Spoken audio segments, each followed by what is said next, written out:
So good to have you here. It's nice to be here. Found that in our archives. I was in Nassau. We went out and got these matching suits. Yeah, you guys look very similar. It's very cool. I never noticed how much you guys look like each other.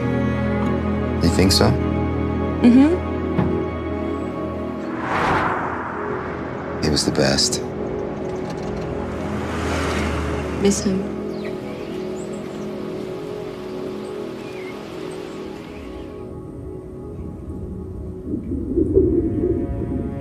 I thought it would be nice to go down to the end of the island Where Grandpa was from? and show you a bit of our family history, pay a little respects to our elders and our people that came before us. I think you would get a lot out of it. She tried to get that food out that plate. She's hungry. What a sick. I had no idea what you were going to do, and I really had no idea that you'd be this hard of a worker. But I think that's how you raised me, and I think that's how Grandma raised you, and I think that's how Grandpa raised her, you know? But now you're taking it to the next level. But everyone has taken it to the next level in their own way, and allowing the person after them to take it even further, you know? And we all hold each other in that way. And that's the success, really, that you pass it on to the next generation. Yeah. And the next generation takes it to a place that the one before did not. And I love that intention rather than trying to further ourselves. Yeah. And that was Grandpa's dream. Yeah. That was the whole thing.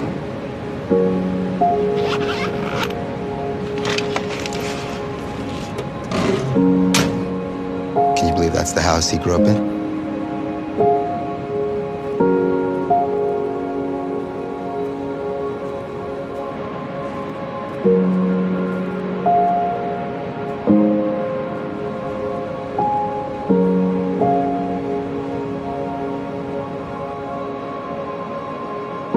That's where it all began.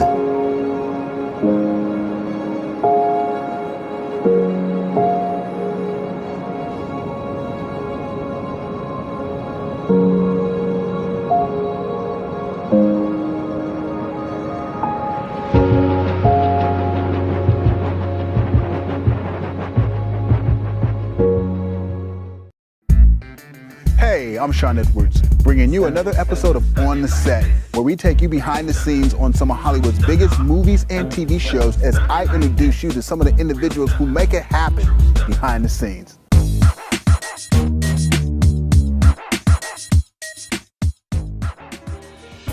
Supervising animator Jamal Bradley has graced the big screen with stunning computer animation for over 10 years. You may recognize his animation from films such as Penguins of Madagascar, Tangled, and The Croods. Bradley talks about the bold moves he made to break into the world of animating films. For me, it was just really hammering down on my work, and it was a point where I wanted to give up. And I was like, yeah, man, I'm not even gonna make it. I mean, I'm dead serious. I want to stop because I was feeling depression. I mean, I was broke. I was working at the Gap, coming home, trying to do animation. And I was just really focused on working. I kind of cut back on my hours at, the clothing store.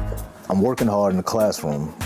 And the guy that I didn't know saw me working. He got a job out in California. I didn't know that. For some reason, he was in the class the next couple weeks. And he said, hey, you want to come work out in California? And that was just from him seeing me work hard. Somebody's always looking at what you're doing. I don't care where you're working. You work in a supermarket, you better be the best bagger because somebody's always watching. And that's going to lead you to the next thing, in my opinion. Day to day as an animator pretty much entails trying to figure out how to bring whatever character we're working on in the film, or multiple characters in the film, how do we make them come to life, make the audience connect with them, enjoy looking at them, and feel something for them. Usually coming onto the film, you'll have the voice actor set, and you can use them as a jumping point on who the character is. And a lot of times they will film the character. They'll have a face cam that is filming the actor reading his lines, And we get that as a big point of inspiration, the way they deliver. If they name several, I'll go research that actor and really dive into looking at the performance, the different aspects, the way they move, the way they talk, gesticulations. A lot of times I'll act out the performance myself because it may be something really physical, maybe something comedic, it may be something subtle where I have to really get into an emotional beat, and the actor didn't really do that in the booth. Yeah, you really, pretty much day to day, you're being an actor. I just don't see myself doing anything else. Like. Thanks for joining me on the set. We'll be back soon with another episode.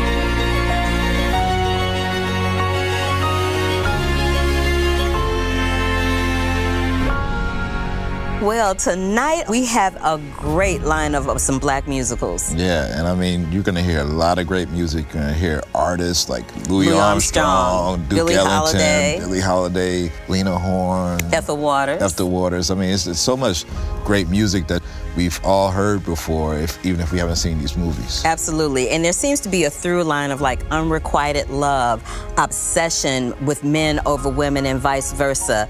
There's the mammy versus the hot, sexy woman. Yeah. There's the hot, sexy man versus the strong, mandingo-ish type buck. And the classic Shakespearean, just tragic love stories. This lineup that we're gonna see tonight is just packed. It's amazing. Stuff, I'm so excited.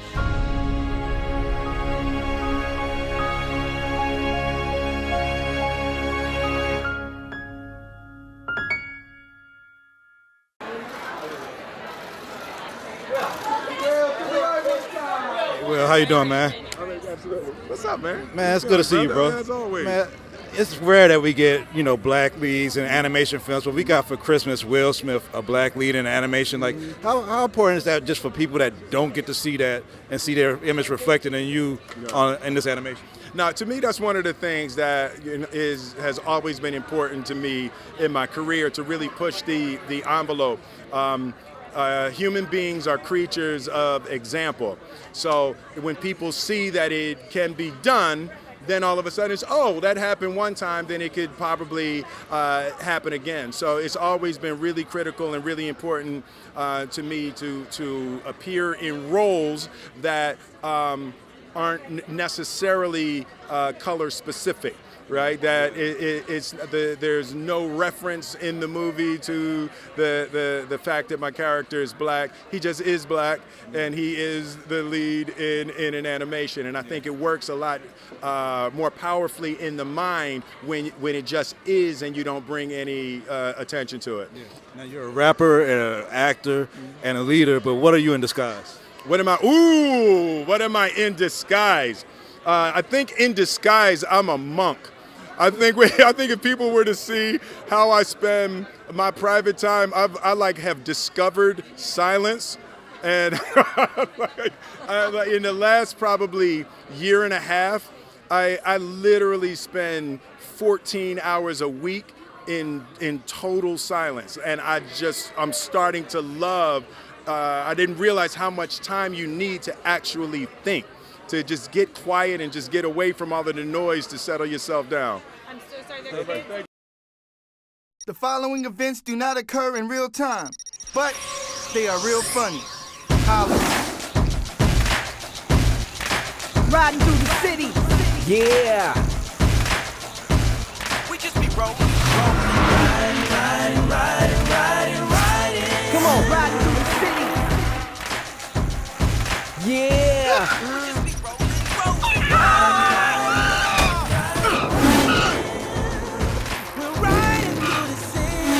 You can't handle this. My grandma pedals faster than you, and she's only got one leg. Yeah, but can your granny do this? Yeah, I'm like Kobe and LeBron. Any given moment I can turn it on. When I'm riding through the city, we keep it rolling. Yeah, you know I'm hot like stone. party. This is what we do when we're riding. When I'm riding through the city.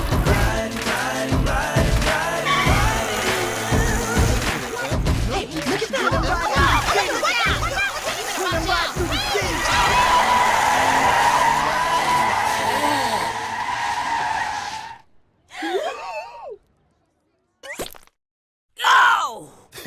Yo, man, sorry. Yo, man, sorry? Is that all you gotta say? I think Horace might have to make $1 holler. You all of that. Run up, shout it. Look, Horace, Dallas said he was sorry. Why don't you just drop it? If you don't get out of my face, little man, the only thing that's gonna get dropped is you. Oh, come on, Horace. I mean, pick on somebody your own size. Oops, my bad. There is nobody your size. You're right. Your boy Jump Change is safe. Cool. I knew we can work this out. Not so fast, little rapper boy. Your friend is off the hook, but you're still dangling. Whew. And I'm supposed to be scared? Yeah,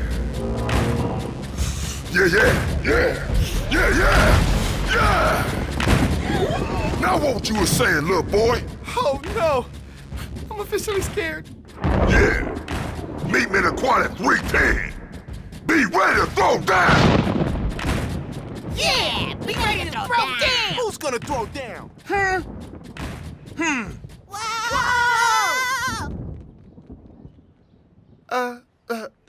What just happened? I don't know, but can I have your bike and your lunch?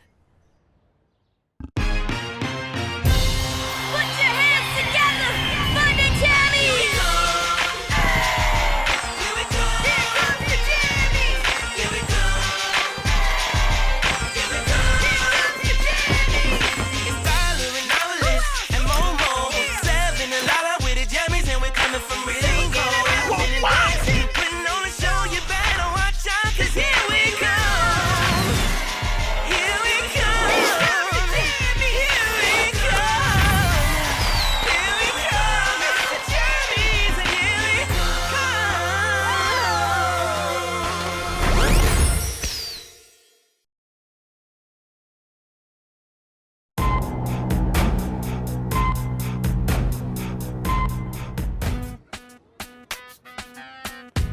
You know, with a little makeup and some hair extensions, he could pass for a very unattractive girl. Here, novelist, take my yoga mat and these candles. If you light them and meditate, it'll ease his chakras and draw out all his anger. And then a coroner would draw a chalk line around his body. What you need is one of my rocket packs. You could fly right out of here. I know something even faster. Your feet. Just run. Man, you can't run from this fool. You gotta stand your ground. Oh, what? Like you did earlier today? If you hadn't gotten in the middle and let me handle it, I would have dusted Horace off. Right. I think it would have been you that would have gotten dusted.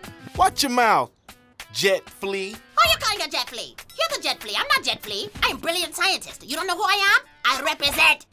Listen Watch to me. your mouth. I know That it's good yellow for the You don't know what I soul. would have I know it's done. good You for have no the idea. and the shot hair. Quiet.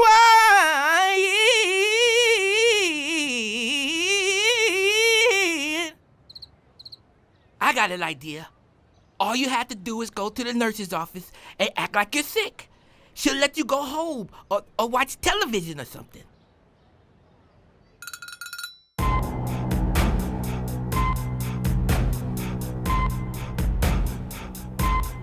Oh, owie. Hi, honey. Are you not feeling well? Okay, open your mouth. I'm going to take your temperature.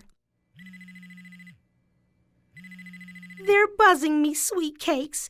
You sit tight. I'll be right back, Novelwadi.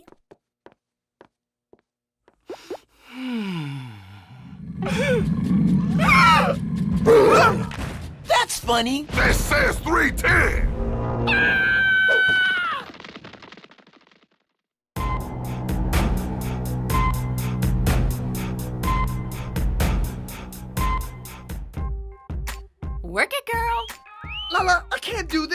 Nah, look, it's easy. Just you put one foot in front of the other, roll those hips from side to side.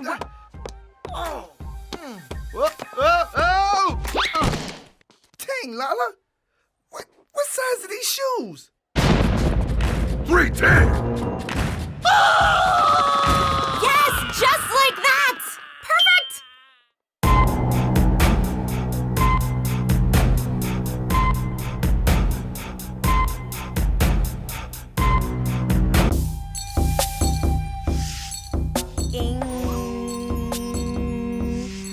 Breathe. Namaste. Now, all you need are my candles. Hey, I know I just had these candles in here. Oh, you looking for these?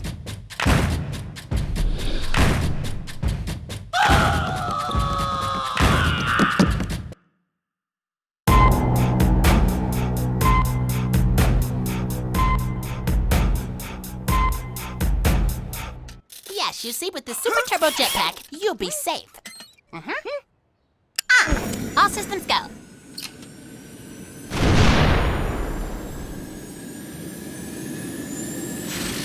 Yeah, boy! Safe at last.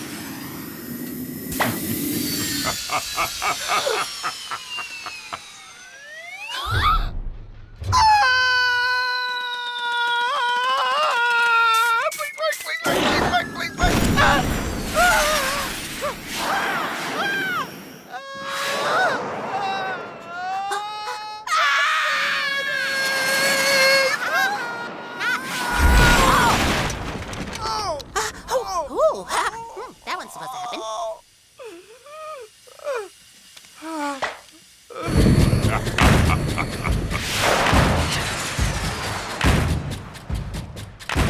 Trash! Diaz!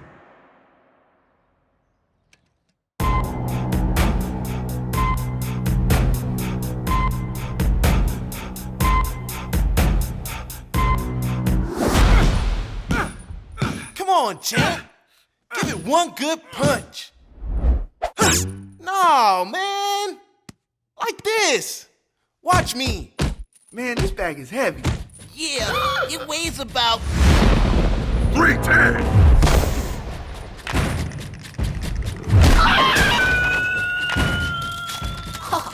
Much better than my rocket.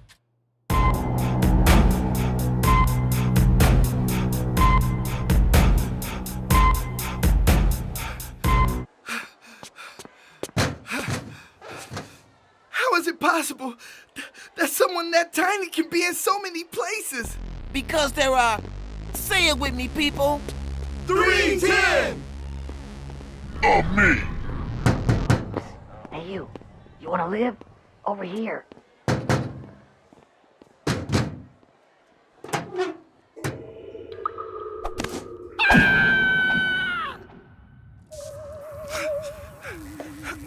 Huh? Man, where am I? And who are you? Welcome to the sub. Students underground because of bullies. We were expecting you, novelist. Expecting me? You know me? I was in your introduction to the violin class last year. Shh, don't tell anybody I was in that class. Seamus McIntyre. Yeah, now I remember you. They, said you and your family moved away. Well, my family didn't, but I did. Now I live down here in the SUV, the sub. You're down here hiding from a bully? Yep, same as you. We're all cowards down here. I'm no coward. Hey, horse. Where? I got you. Coward. Okay, you got me. So who was your bully? I can't say his name. If I do, he'll show up. Yeah, I know the feeling. Come on, let me show you around. Over here, we have our cafeteria. Oh, look at this. Now, who would waste this perfectly good apple? Oh, man, that's nasty. Do you guys ever leave? Well, we have absolutely no reason to. We have everything you guys have up top. Just no bullies, or girls, or movies, or video games. Did I mention no parents? Man, I miss my mommy. Well then, go see her. All you have to do is walk right through that door. No, I don't miss my mom that much. Well, I'm not afraid. Look, here, I'll show you how it's done.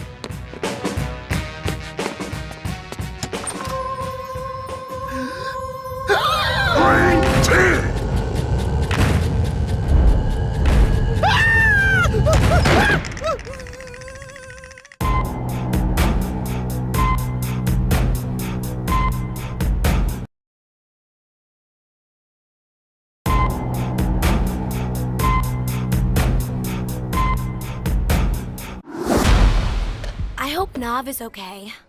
I know, I'm so worried about him, I can barely eat. Me too. 7, how can you stuff your face at a time like this? What? This is just a snack. I'm almost fasted. Take 10, Sev. We're worried about novelists. Hey, everybody, what's for lunch? Nav! Where have you been? Oh, I've been so worried about you. Did he hit you? Do you have bruises? I was worried about me, too. I was under the school in this place called the Sub. That's students underground because of bullies. And get this, their cafeteria is a conveyor belt. They eat all of our leftovers. Ew! Where is this place called Sub? I feel like a sub right now. So, how you doing, Nav? You must be so hungry after all that ducking and dodging. Yo, let's see if you can duck and dodge these. Hey, Jammies. Why so angry? I just wanted to stop by and bring your friend a little lunch. Have a nice day.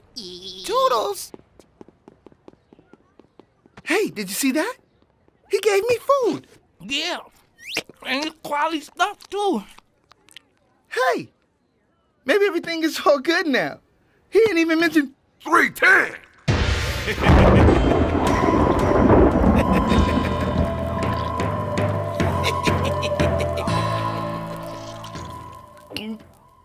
I just lost my appetite. May I have your attention, please?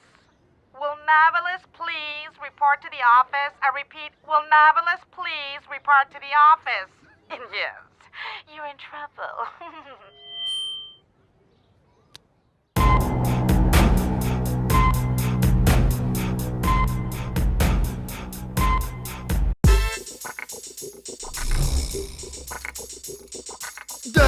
You wanted to see me, Principal Cransberry? Get in here, you little rascal. Hold this rope and don't let go until I tell you to. You know what they say. Know when to hold them, know when to fold them. Now, it was brought to my attention by several of your teachers that you have skipped classes all day. And you know what I say about kids that skip. Yeah. Those that skippy will be shippy. That's right. Do you want to be shippy? Not rippy. Hey, no mocking! Now for your skipping antics, I sentence you to a 1-week detention effective immediately! Oh, thank you! Thank you, Principal Cransberry. Thank you very much. Oh, thank you. No, the rope! Get it! Ah! Oh, my back! My neck and my back!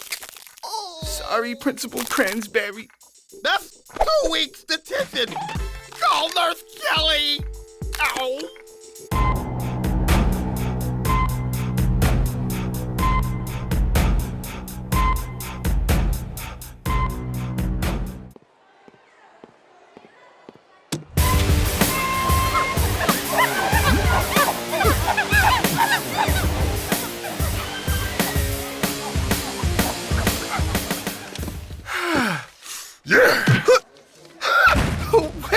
Well, if it isn't my old friend Horace, somebody help me. You didn't think you could hide out in my world, did you? This is your world? Man, I thought it'd be much hotter. Excuse me, Miss Randall. If it's okay with you, Novelist and I would love to volunteer for a little campus beautification. I noticed the quad was quite messy. Oh, Horace. What a wonderful idea. I can't believe such a civic-minded boy such as yourself could ever get detention. Thank you, ma'am. Yeah. Let's go, rapper boy. Your time is up. Hold on there, boy. Let Clondell tell you something. Just listen, don't say nothing. If you don't mix it up now, you're gonna find yourself mixing it up later. Mark my words. There's no way around it, son. You might as well get to it. But I said, mix it up!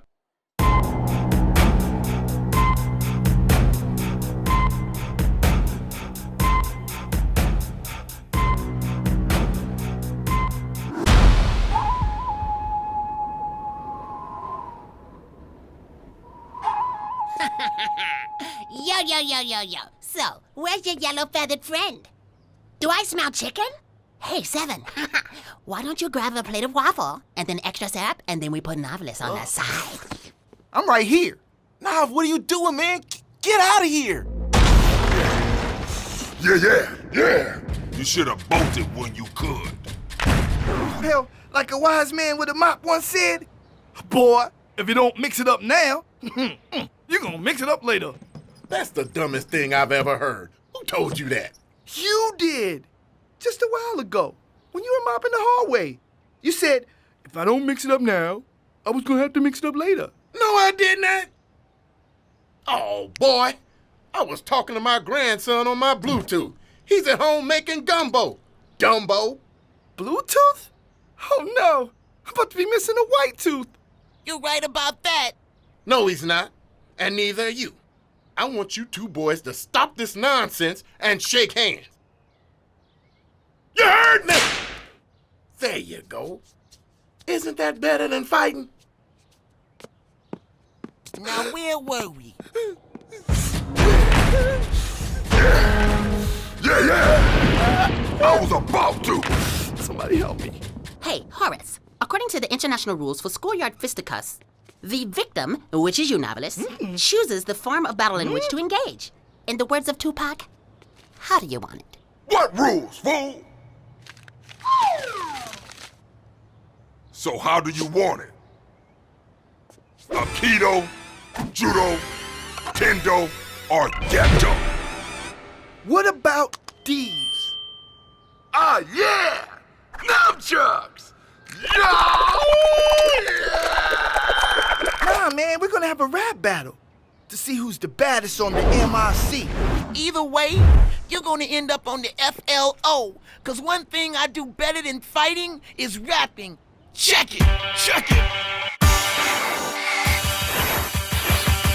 Did you see the size of the weight when you made the mistake? Lemon hair, partner, watch your bones collapse when I crack. I'm known as Horace the Great to deliver your fate. I'm the giver the taste that loves to break. But wait! The words you spit, I don't think you really saying nothing. I think you bluffing, talking all tough and chest out like you really can't do something. Come on, Horace. Yeah, please stop running. If I don't stand for something, then I stand for nothing. Like my boys from the subs, we gon' stand for something. Like the Jammies united, we gon' stand for something. Divided we fall. If we don't stand for nothing. Whoa! You think you kinda clever, boy? Get that crowd on your side like you a rebel boy. They can't help ya, cause they'll get crushed too. Need I remind you, I'm the one that run this Come on, Horace, you gon' do what you gon' do. Plus, you gon' say what you gon' say. But either way, right here is where we gon' stay. Either we work together, you get crumbled like clay.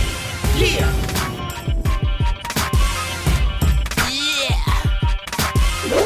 This battle ends in a tie. Y'all better show these boys some love and pick up all your trash. Y'all better not leave my quad dirty. Heathens.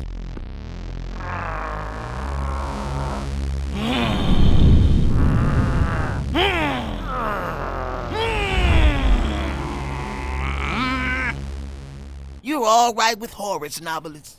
My beef with you is over. Oops, my bad.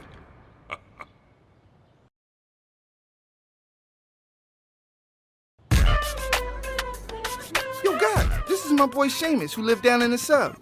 Hey guys! What's up? Boy, it sure is nice getting a fresh lunch instead of the usual leftovers.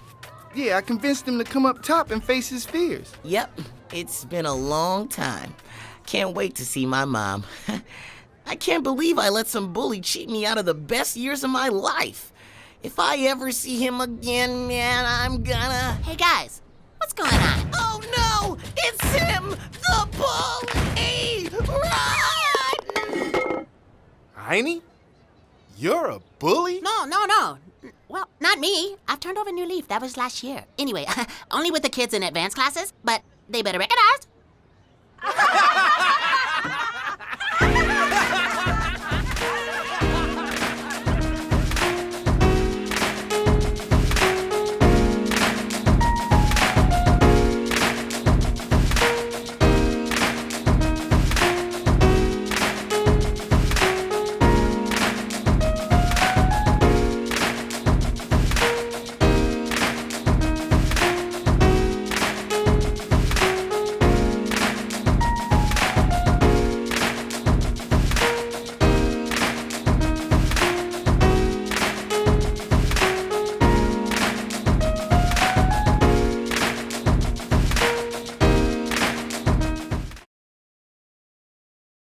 How y'all doing? Y'all alright? I got 2 more I want to share. Y'all feel that? Yo, by the way, I got a CD too. Matter of fact, I got 2 CDs. Both of the CDs have the words to the poems inside. Alright? Both of them are hour-long, like 15 poems, and I can tell where your scars are just by the way you walk. And every assault that you have endured has ensured you at every step. And you are blessed regardless of the animals that have attacked you. And you are pure no matter who has abused you. I know an angel when I see one. And when our kingdom come, it will be you, I, and the Son. And we will be one. We will create children, and our children will create us. Then every night by the light of the moon, I will kiss away your scars, the Abbey Lincoln tombs, and I will drink perfume that tastes like you, out of a vessel with a waist like you. Then I will draw our bath water warm so we can soak till our souls will be born. And you will be safe and secure in my arms, and it will always be this way. See, I can tell where your scars are just by the way you smile. And every night I walk a mile in your shoes, kiss away your tears and compile your blues, till we choose to get sexy with Robert Johnson and Bessie Smith. And I will lick every bit from your soul's revelation to your pain's exodus. And when there's nothing left to sip, I will massage the tension from your nakedness and then lift you in the most effortless way so you can just slowly ride all your pain away. See, I can tell where your scars are just by the way you moan. And every moment we spend together, I just want your life to just keep getting better. Just want your nights to just keep getting wetter. Never want the trust in our relationship to sever. Want you to just let your mind go until you're ready for handcuffs, candle wax, and blindfolds. I want you to feel me inside of you until time slows and learn to come so hard and be like your spine froze. Then get asleep with your eyes closed with a smile on your face until the sunshine shows. See, it will always be like this, and I can tell where your scars are because I was born to kiss them away and make love to you the way that you know that you deserve to be made love to. And you can judge by the way that I hug you so firmly that all your inner muscles work to push more white trouble along your thighs. What? And I massage your neck until your entire body gets so wet that you begin to feel sweat build up along your back and water in your eyes. And the way that you'll know that it's right is when your nipples become harder than your life is.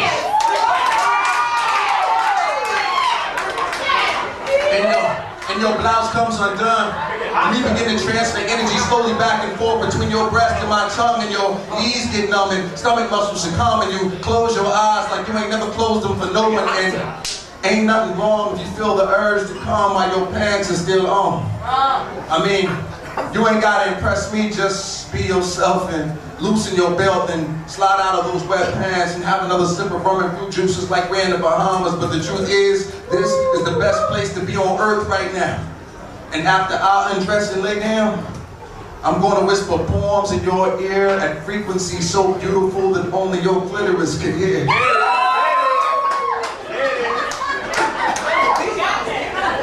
y'all want to hear the rest of that poem, make sure y'all get back.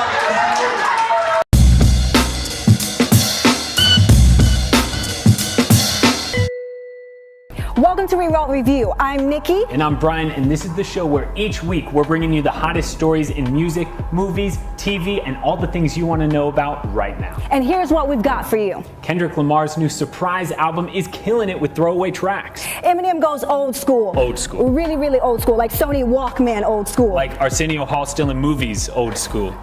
Disney's Zootopia is crushing it in the box office. And celebrities help out with the Flint, Michigan water crisis. But first, we're going to go to the tragic Bankroll Fresh story coming out of Atlanta. Police still have no clues and no leads as to the motive as to why people killed the up-and-coming rap star and 2 Chainz protege. Here's what we know. Fox 5 in Atlanta reported that around 11 p.m. on Friday, March 4th, 50 shots rang outside the Street Exec studio.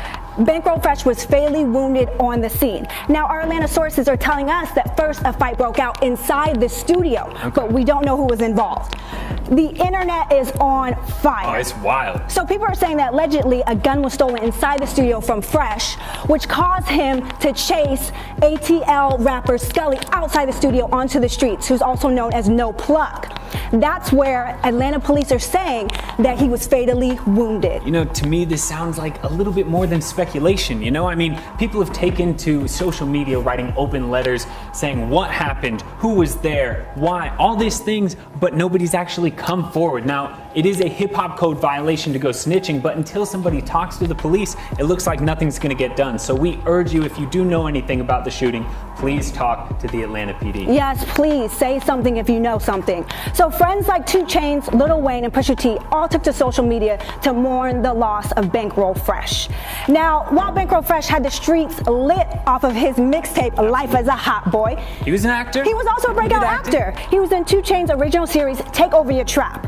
But the crazy thing is the murder of Bankroll Fresh is just one of many murders that are plaguing the ATL hip-hop scene. It's been happening like crazy. This is the 4th one. Exactly. We have Doe B, Peanut, Troop, all been fatally wounded, killed, shot in the last year. It's wild. What's happening down there in the Southeast? I know. What's going on in the A? I mean, can we just get back to like leaning and rocking? I hope that we can. On the lighter side of music news, Kendrick Lamar's new surprise album is doing wild things. For more information on that, we're going to music news with our own Andrea. Without further a motherfucking ado, are you ready? So right now, stand up on your feet. Come on, get up, LA. Stand up, motherfuckers.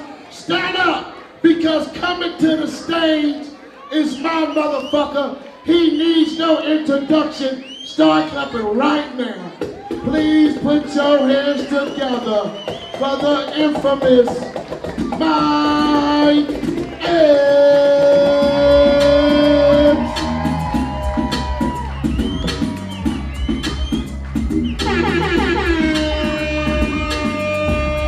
Oh, that's what y'all niggas want to do anyway, man. Let it play a little bit. Oh shit. That's how the little old nigga be dancing at the club. Bitch like me.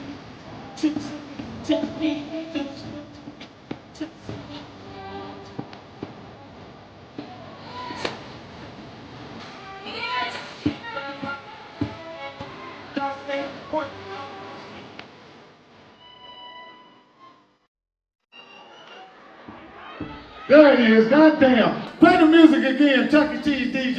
This nigga do Chuck E. Cheese parties, man. Play the music again.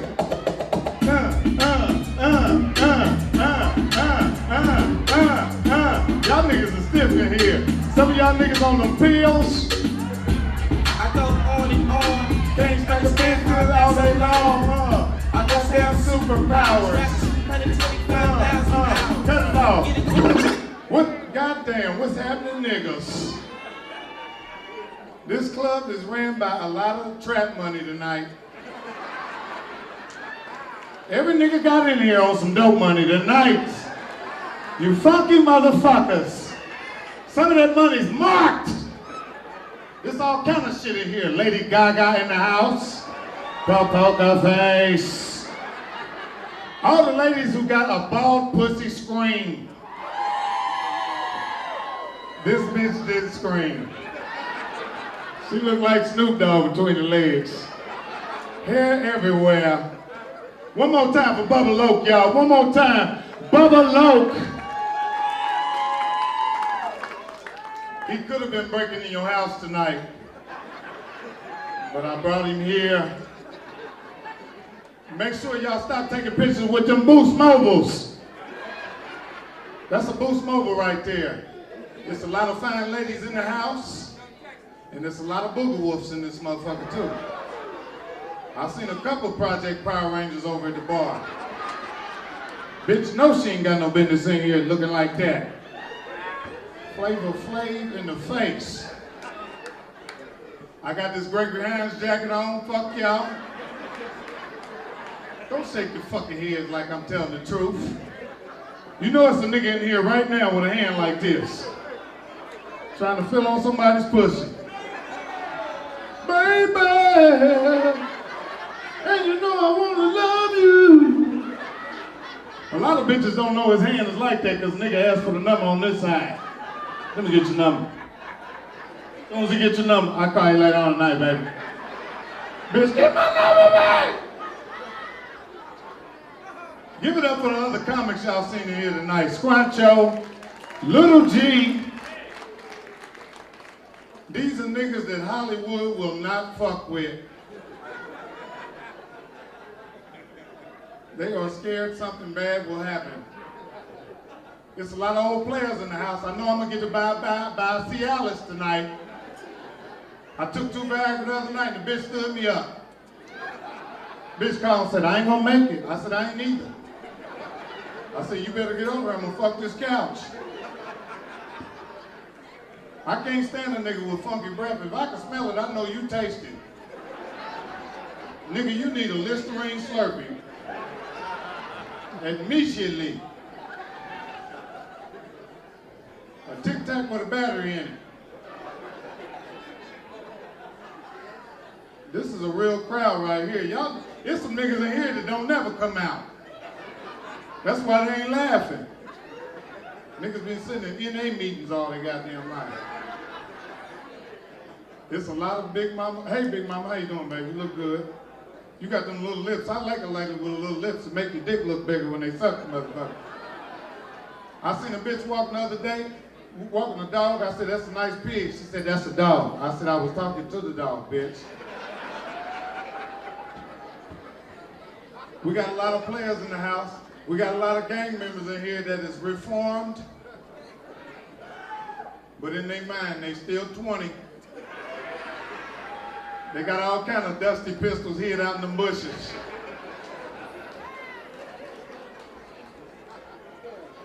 There's a lot of niggas in here tonight, goddammit. This is the all-star kickoff. One more time for LT Hutton, y'all. LT Hutton, a little boss. One more time for LT Hutton. Y'all ladies, stop putting them tattoos all over your motherfucking body. You're gonna be 70 years old one day with a fat soggy titty with a rose on it. Rose dead on the titty. Put some water on it. Water ain't gonna help that titty. My baby mama had a tiger right here. When she first got him, he was young and rah! I seen him about a month ago. He done slid down this bitch's leg.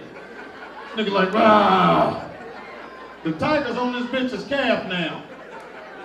The tiger is hanging on the stretch mark. Nigga holding on the stretch mark like this. The tiger look like Wendy Williams. How you doing?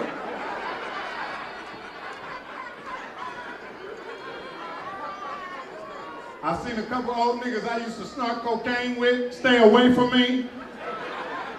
I had the shit as soon as I seen them. Look at the cokeheads, they can relate to that. One-on-one. There's a lot of big girls in the house, like old boy said, it is a lot of big girls in the house. I'm going to Rick Ross shit. That's how Rick Ross loves to talk about food. Triple cheese, lettuce, tomatoes. Sitting in the back of my Maybach eating a turkey burger. This candy bar is so magnificent. Nicki Minaj, this bitch is on coffee. This bitch got Tourette's. What's up, Mike? I wanna call you later on, motherfucker. Hit him, I said, you better calm down, little pink-head bitch. I see there's a couple old ladies in here. I'm gonna try to knock them tonight. Get some of that old Patti LaBelle money. Them old bitches is paying. Fuck what you talking about. You can come in any time of the night on an old bitch. Your food down there in the microwave.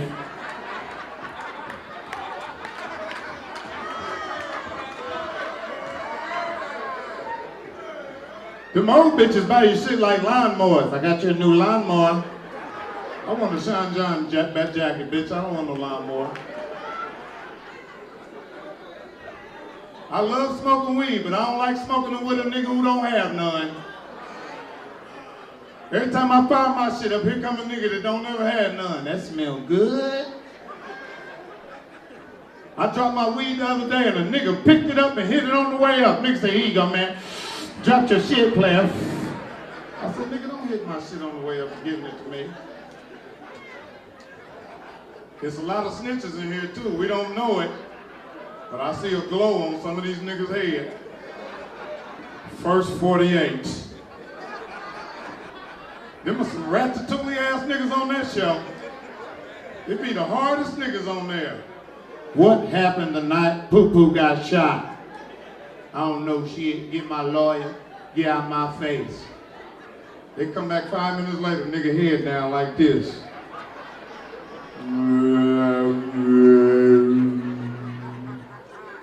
When they come back from a commercial, nigga got a cigarette and some Popeyes. I seen him shoot 3 people. This nigga done told for a 3-piece and a biscuit. All the niggas with good weed is going home right now. Niggas that got good weed, them niggas act like they better than the niggas who don't. If you call a nigga with good weed at a certain time of night, that nigga, man, I ain't even coming out tonight. I ain't even doing nothing, man. I'll probably call you when I drop my kids off. What kind of fucking nigga is that? I see it's a couple niggas just came home from prison. Let me take you down to Farouk. Ms. Lynn.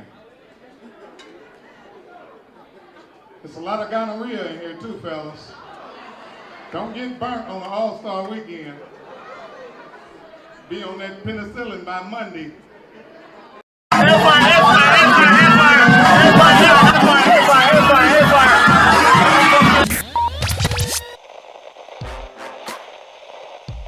Oh Lord Jesus, it's a fire. Yes, homegirl here participating in a very homemade twerk-off where she winds up winning, and it was definitely getting hot in there. I know black people like a fish fry, but damn. And you know, she did say that pussy was fire. What's good, y'all? Welcome to TMI, the show bringing you a little too much information about some of your favorite topics from around the web. What's good? I'm Dylan here in the Revolt Live studio in Hollywood, California. And today, we got a very special guest. Let's say what's up to Miss Karuchi Tran. What's up? Hey guys. Hey Dylan, how are you? Good. Thank you for being here. You're so busy lately. We're lucky. I know. Busy is good. Very good. What you got going on right now? Well, I actually have a movie coming out on April 1st called A Weekend with the Family, and it's a romantic comedy, and it is hilarious. Yeah, Oscars, we're coming for you. Let's get into the show. You ready to get down on some of these vids? Let's do it. Over in Cincinnati, bad girl Riri's world tour, she gave fan love a new meaning. You know how artists sometimes pretend like they forget the words, so they need some fan help? Homie here, Tara J, we could just give him a big ol' yes.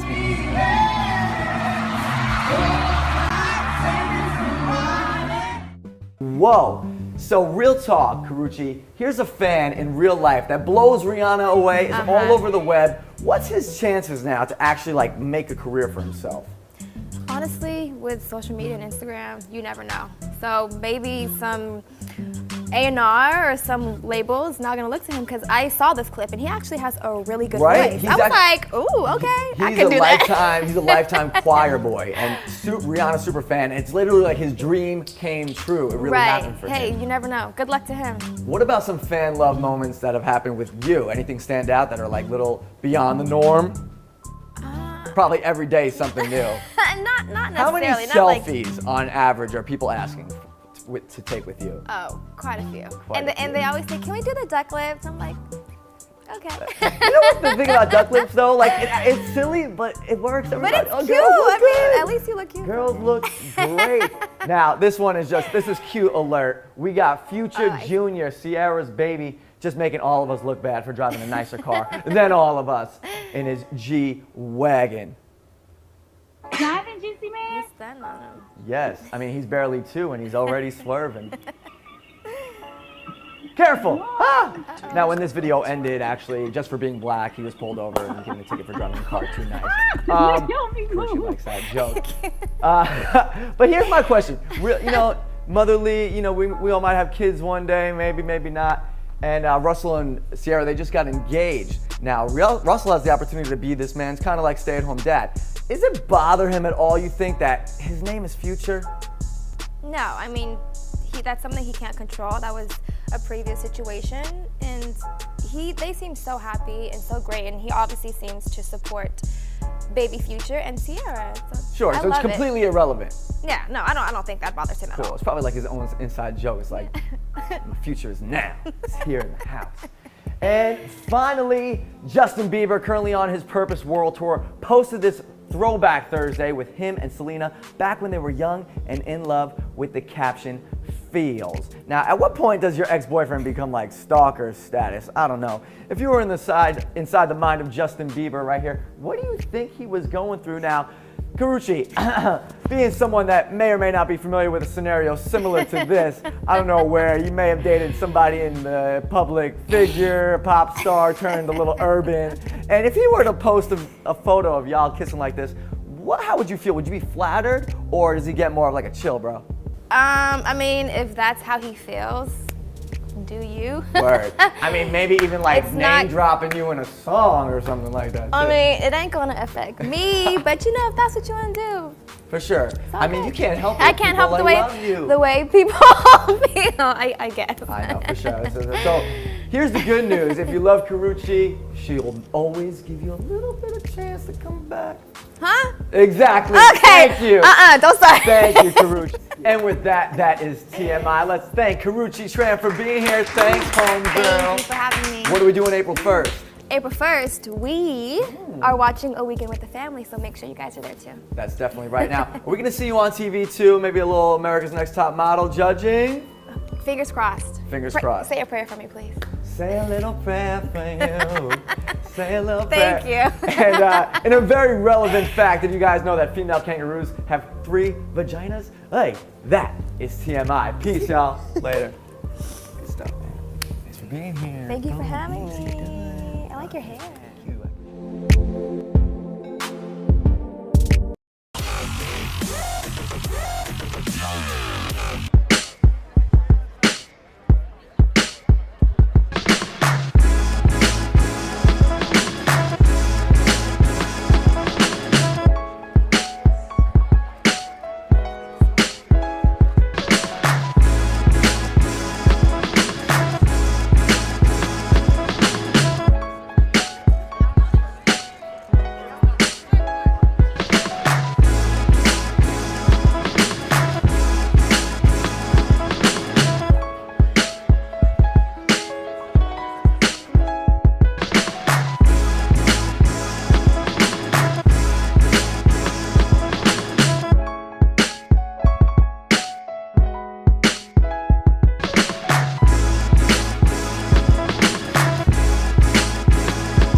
We gonna get Christina too, and Peter.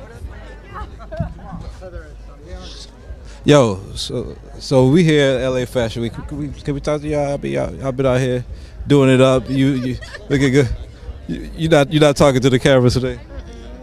You looking good. I mean, come on, you got the fashion going on. Everybody, you now iconic up in the community. Just tell people what's going on for the fashion. Tell them about the show, the swimsuits. You gonna be rocking any of that? Yes. Tanea, no. We gonna be rocking it? Yeah. We'll both be rocking it. Christina, that's the line to come out with. I mean, tell us what you've seen different with this stuff that y'all seen in LA Fashion Week 2012 that you haven't seen on the runway before. I mean, I seen some little designs, but I'm a man. I don't know. Y'all could articulate it a little better for me. We're trying to ask positive questions. I know. We're not coming for nothing grimy. Just give us some good I'm sound trying to bites. think. I don't know. I've seen everything that I've seen all that before, except for I didn't see that heel thing. You seen the girl with the heel? It was like not all the way heel. and it couldn't. The heel? It was like a heel that wasn't all the way to the. You didn't catch that?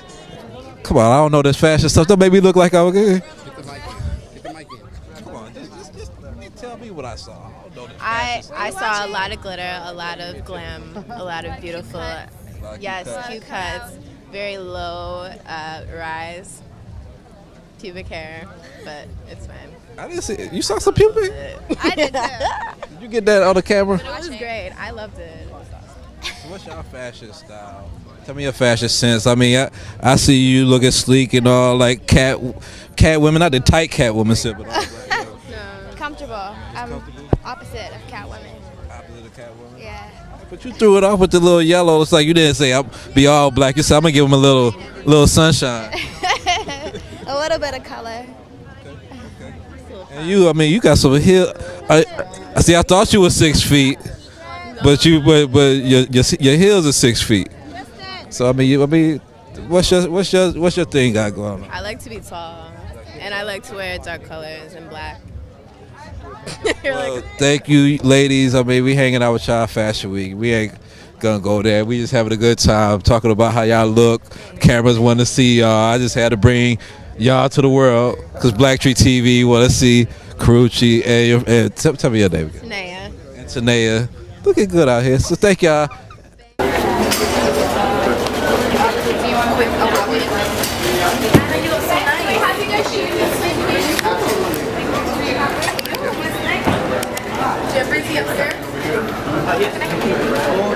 This is when Beanie Siegel had a beef with Jay-Z.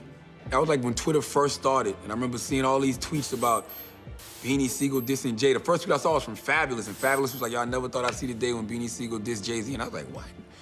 And then K Slade had played the record, so I heard it, and I was like, "Oh shoot!" I'm like, "Yo," I just reached out to a couple people I knew in Philly, like, "Yo, I gotta get Beanie Siegel on the phone this morning," and he called up, and he just kind of like aired Jay out for like 30, 40 minutes.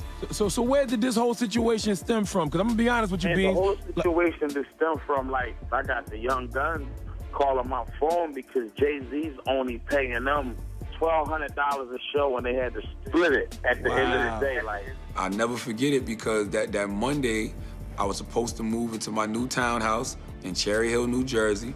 Me and my wife had already packed up everything. The apartment was clean. I had clothes and stuff in my car.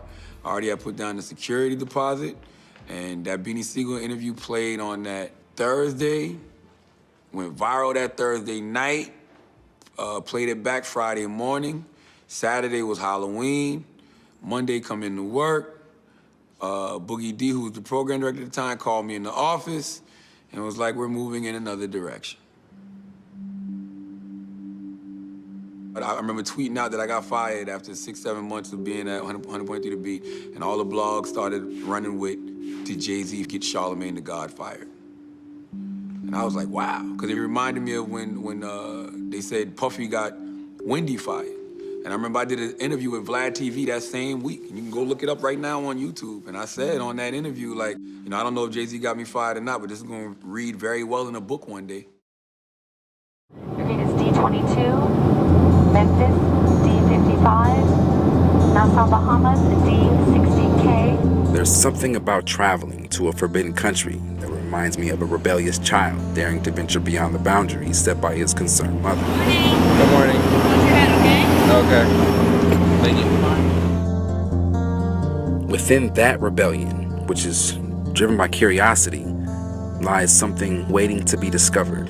Something that isn't immediately or readily available to everyone, but only those who dare to tap into the intuition of their own will to go further.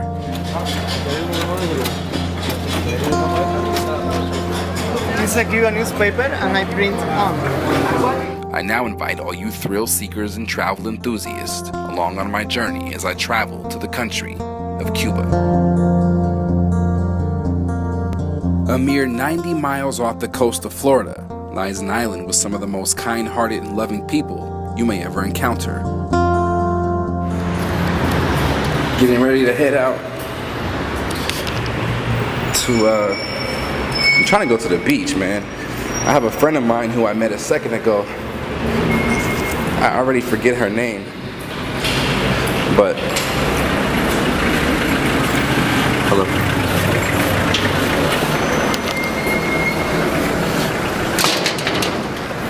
My friend is waiting for me. Let me adjust these white balance settings. Okay, now while I adjust these white balance settings, let me just give you a warning. This was my first day in Cuba, and my Spanish was horrendous on my first day.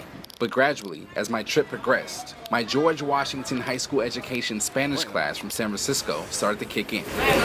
So as I was saying, my friend is waiting for me. She's a nice girl. Hopefully she's not trying to take me for my money, because she has a shirt on that says "Get over," and I'm not sure how to feel about that, but I don't think she knows what it means. But in America, if somebody says "get over," that means they're a scam artist or they're trying to get over on you. So hopefully she's not trying to get over on me. There she is over there. She doesn't want to be on camera. She actually already told me that she wants $100 if she wants me to pay her. Hola. Hola. ¿Te gusta tirar? Sí, es mi cámara. Ah, Karina, Sony. Canon. Canon. ¿Te gusta? Una de las mejores. ¿Ah? Una de las migliori, de las mejores. Sí. So ahora necesitamos Almorzar. comida. Sí. Y ahora podemos ir Pero, a muchos lugares donde ir. pero hay comida a la Floridita. Sí. ¿Sí? Claro, hay comida. Ok, so necesitas coche. Claro. Aquí.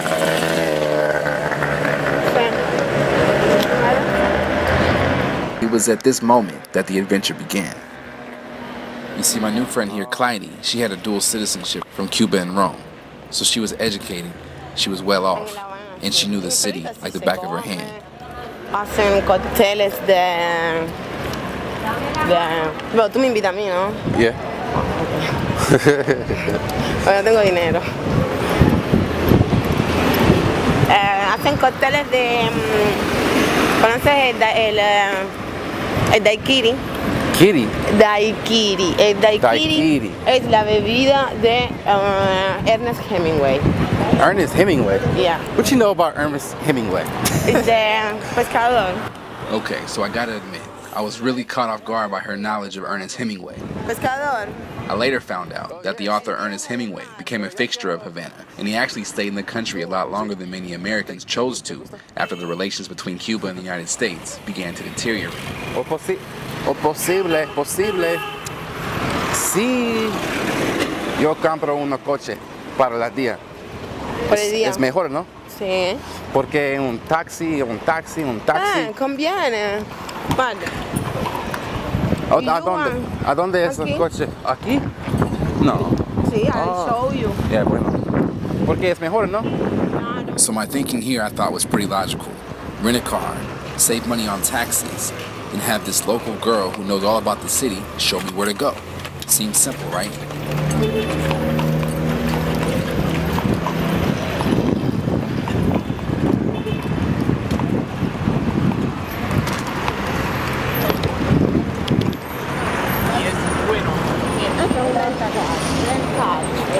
Sí, ¿cuántos?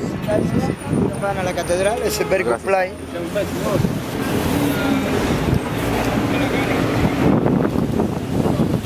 Este para... Oh, ok.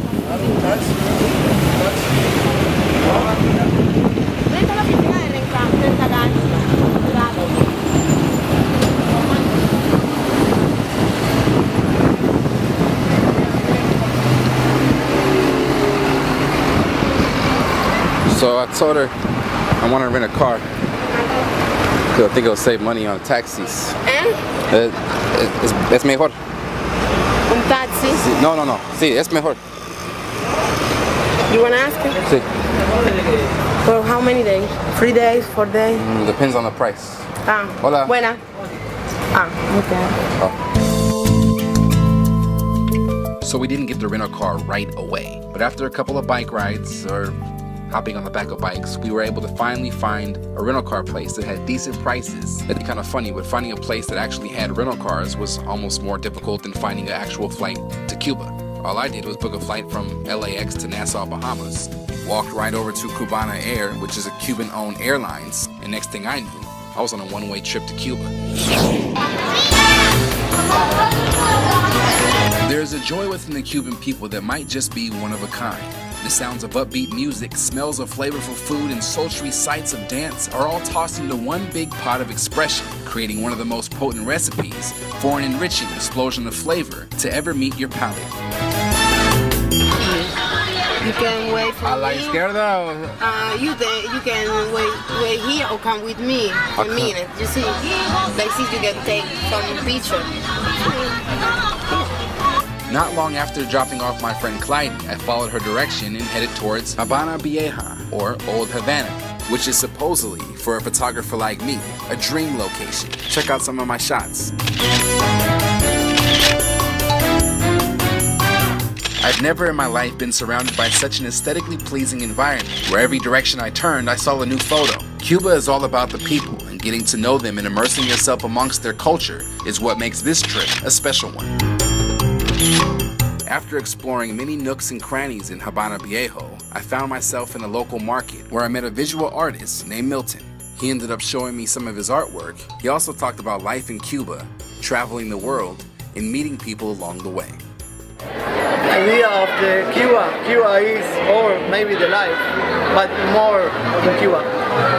Today we are here, and you need to jump like this. Tomorrow you need to jump.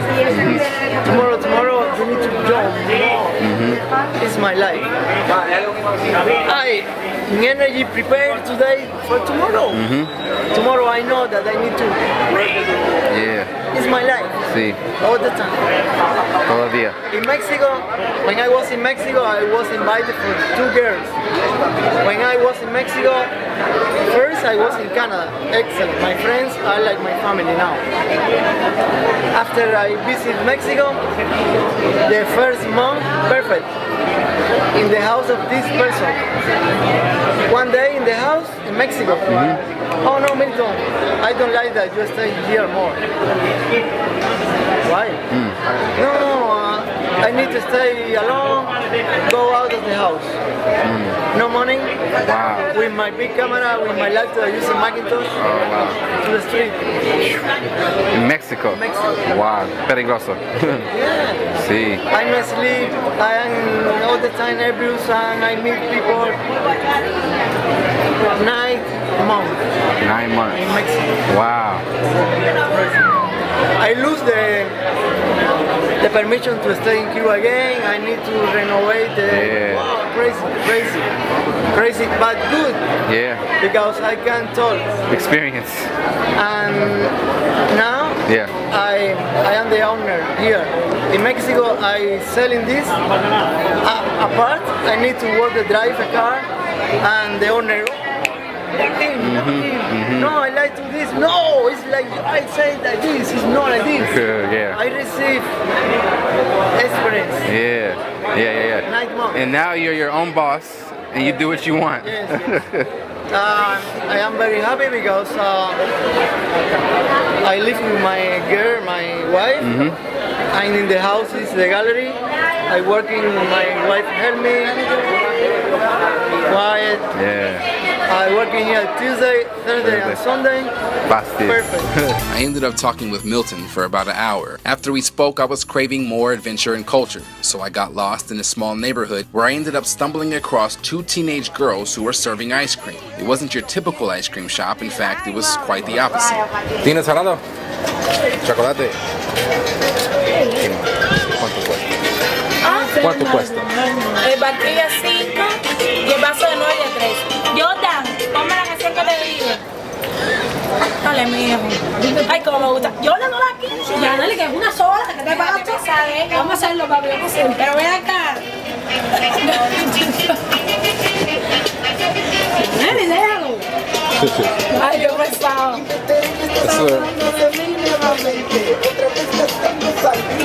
Yo quiero un chocolate. ¿Cuántos necesitas? Un barquillo. Sí. Ya. ¿Está bien? Oh, no, yo quiero chocolate de jolado. ¿Cuántos cuestas? Un barquillo de chocolate. Sí. Ya, 5, 26. ¿Necesita más? No, ya.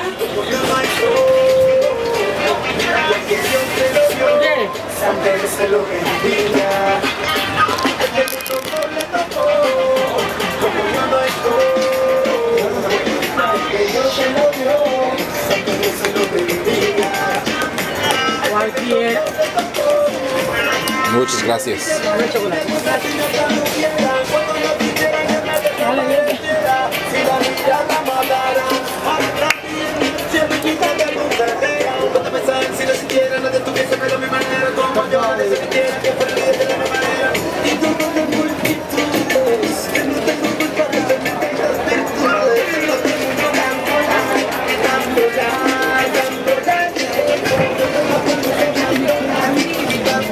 ¿Cuál es su favorito?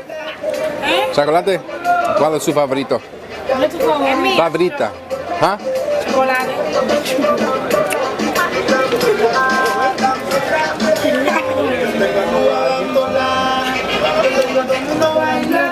¿Te conozco a la calle de Lugareño? Lugareño. Una calle de Lugareño. Lugareño. Allá. No sé. Una calle de Lugareño. Lugareño. Lugareño. Lugareño. No, no sé. Yo quiero también en el ¿Cómo se dice? Un vaso. Sí, yo quiero uno más. ¿Tú eres brasileño? ¿Ah? Brasileño. ¿Brasileño? ¿Tú? No. Estados Unidos. Ah, bueno.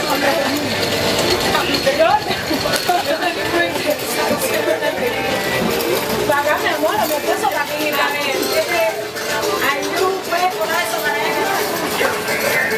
No me gusta el chocolate. Escucho, dime. No. ¿Cuántos más? ¿Tú quieres un vaso ahora? 9.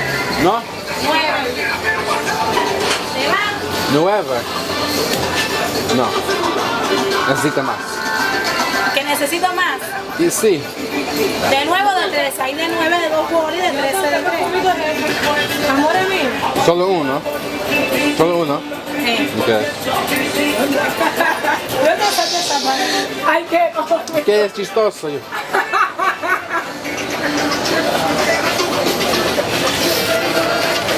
You not laugh at me. ¿Qué es chistoso? ¿Es chistoso? No, no, no. No. ¿Es él? ¿Es su hermano? Sí, mi hermano.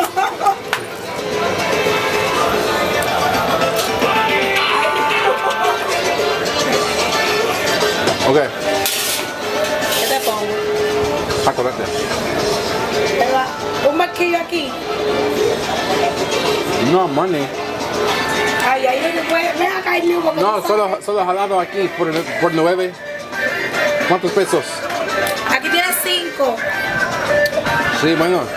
¿Solo 9? Son 9. Te faltarían 4. ¿Necesitas más? Sí. 4 más. Esos son 5. Cook. ¿Es un cook? Sí, 5 cook. Son 5 pesos cubanos. Ay, ay, ay, yo siento. Ay, qué cómico. Ay, ay, ay. ¿Qué te están pidiendo? No estoy cómico, no estoy cómico. Ay, ay, No. no, ningún país, no estoy para hablar inglés. Es mucho. ¿Qué es chistoso? No es chistoso. Tienes una basura porque no quiero esto. ¿Qué? No me gusta. Me lo boto. Vaya. ¿A dónde es la calle para el autobús? El monte. ¿Cuántas calles? Como 2 cuadras. 4? 2. 2. 1. Bye.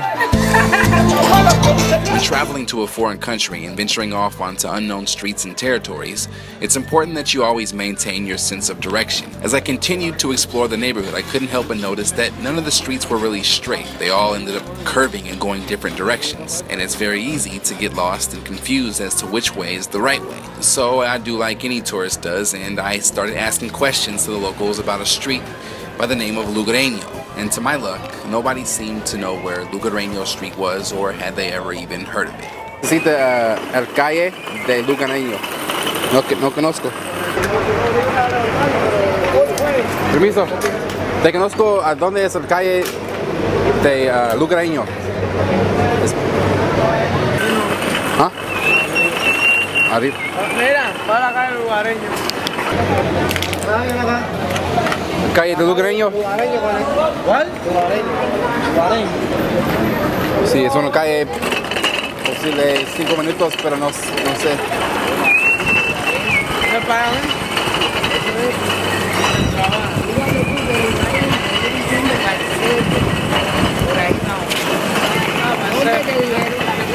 Necesita ir al Lugareño. Es... Pero no te dijeron en qué lugar de La Habana. Sí, es en La Habana, pero es posible 5 minutos caminando. Lugareño. No sé. Ok. 5 minutos caminando. ¿A dónde es el malecón? ¿Allá? Malecón. Allá, pero es que en Malecón no hay Lugareño. Yo estoy aquí. Malecón es no. That way.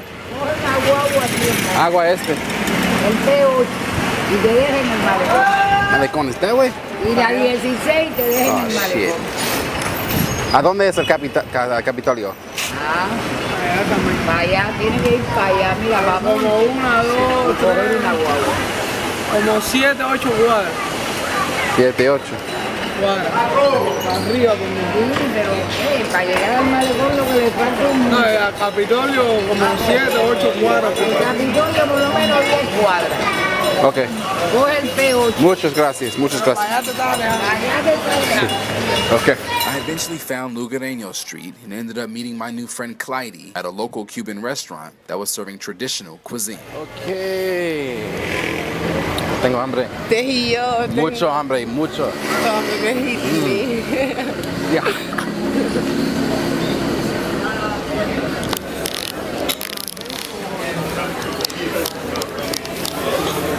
Ay, arroz, frijoles, siempre lo típico. Claro. Con la música cubana. Jugo.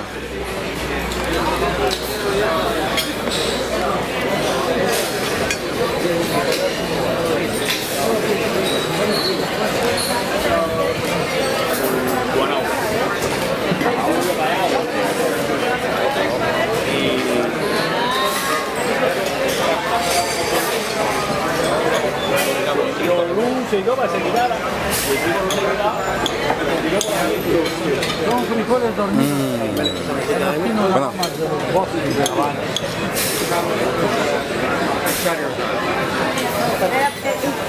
Sí, para ventana. Sí.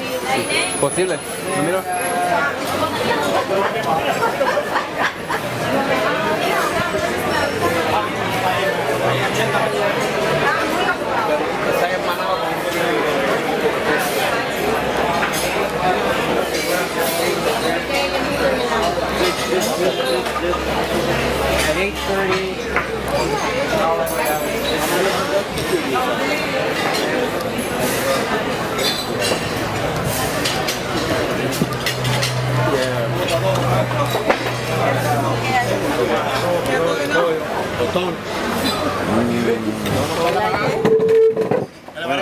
Perfecto. Sí, menudo. Arriba. Diga usted, diga. Muchas gracias. Ay, perdón, no se caiga ahí. ¿Ya? Sí. ¿Está bien así?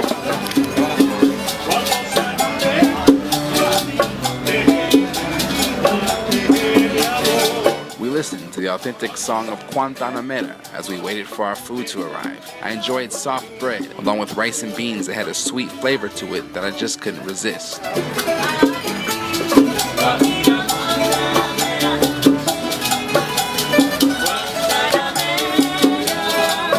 No matter your destination of choice, whether it be Cuba or some other far-off land, I encourage you to step out of your comfort zone and dare to live in the moment. Capture your dreams and help preserve the memories of a lifetime to cherish and to share with loved ones and strangers we meet along the way. Until next time, thanks for watching.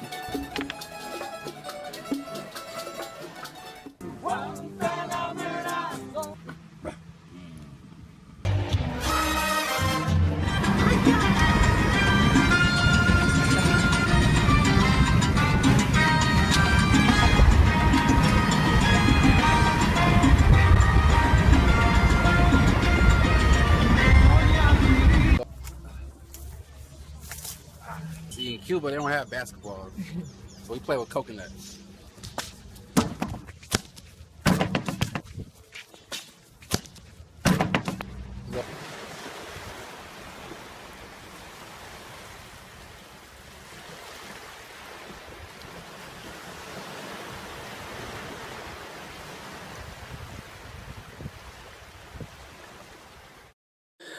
So I done research, and I learned the different levels of participation as far as equity is concerned between an artist and a record label.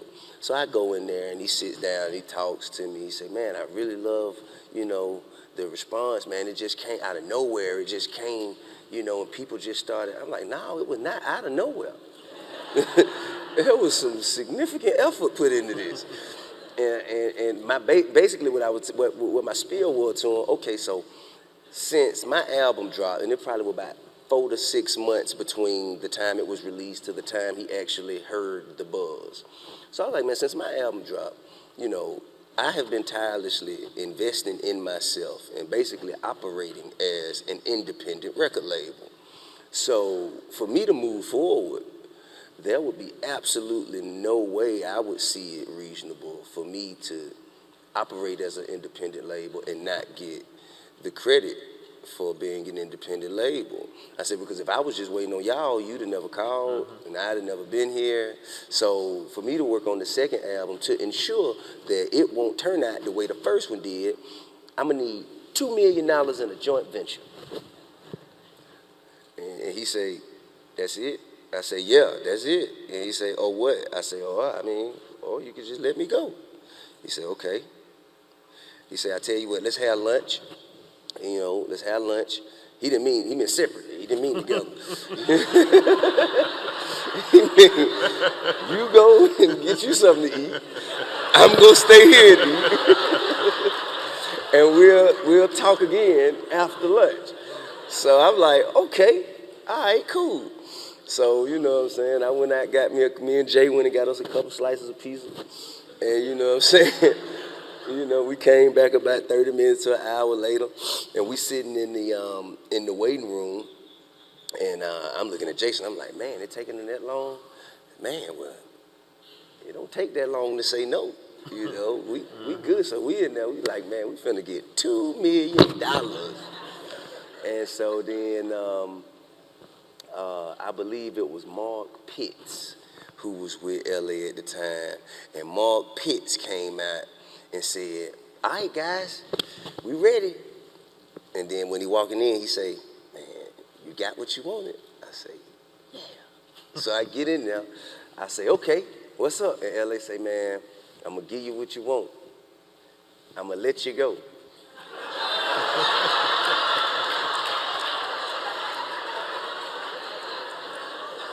What?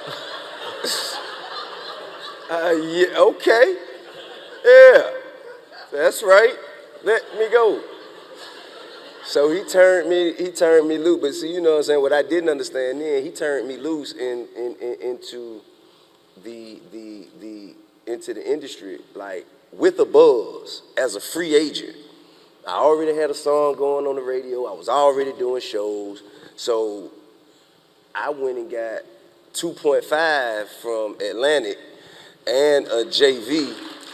You know what I'm saying? So that was the beginning of me building my own label. And you know what I'm saying? I haven't looked back. But that's how I learned how, you know, own your masters and, you know, joint venture versus P&Ds and, you know, all that. So let me take us to... Timothy Bloom is someone who is just incredible. He's my Zone 4 Mosley Music Group label mate, and his show is just incredible. And by popular demand, Timothy Bloom, we would love for you to come out and do an encore of these songs till the end of time. So without further ado, again, Timothy Bloom. If I should die tomorrow, oh, please let there be light. Long, no need for sorrow. Let's just make love until morning light. I want you to remember me. I want you to remember me. You know my legacy until the end of time. Yeah.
talk to you for a minute, baby?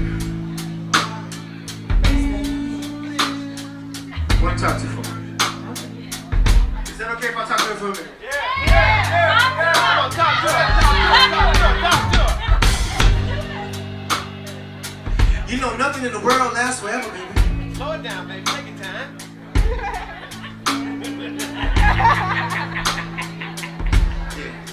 You know that, right? There you go. There you go. And for all those out there that said, I said, nothing in the world lasts forever. Yeah, milk it. Did you guys hear that? Yeah. Yeah. Yeah. Listen. And out of all the girls in the world, you, her. What about her? Her. I choose you, baby. Yeah.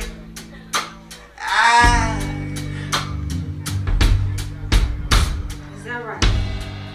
Could you lead on my legacy? Okay? Well, that's a simple answer for me, you see. If you asking me what I think you asking me, then the answer is I'll have your baby.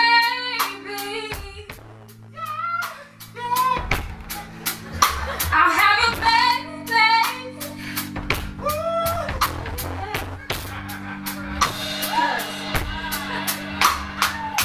Cause I love and I need and I breathe you.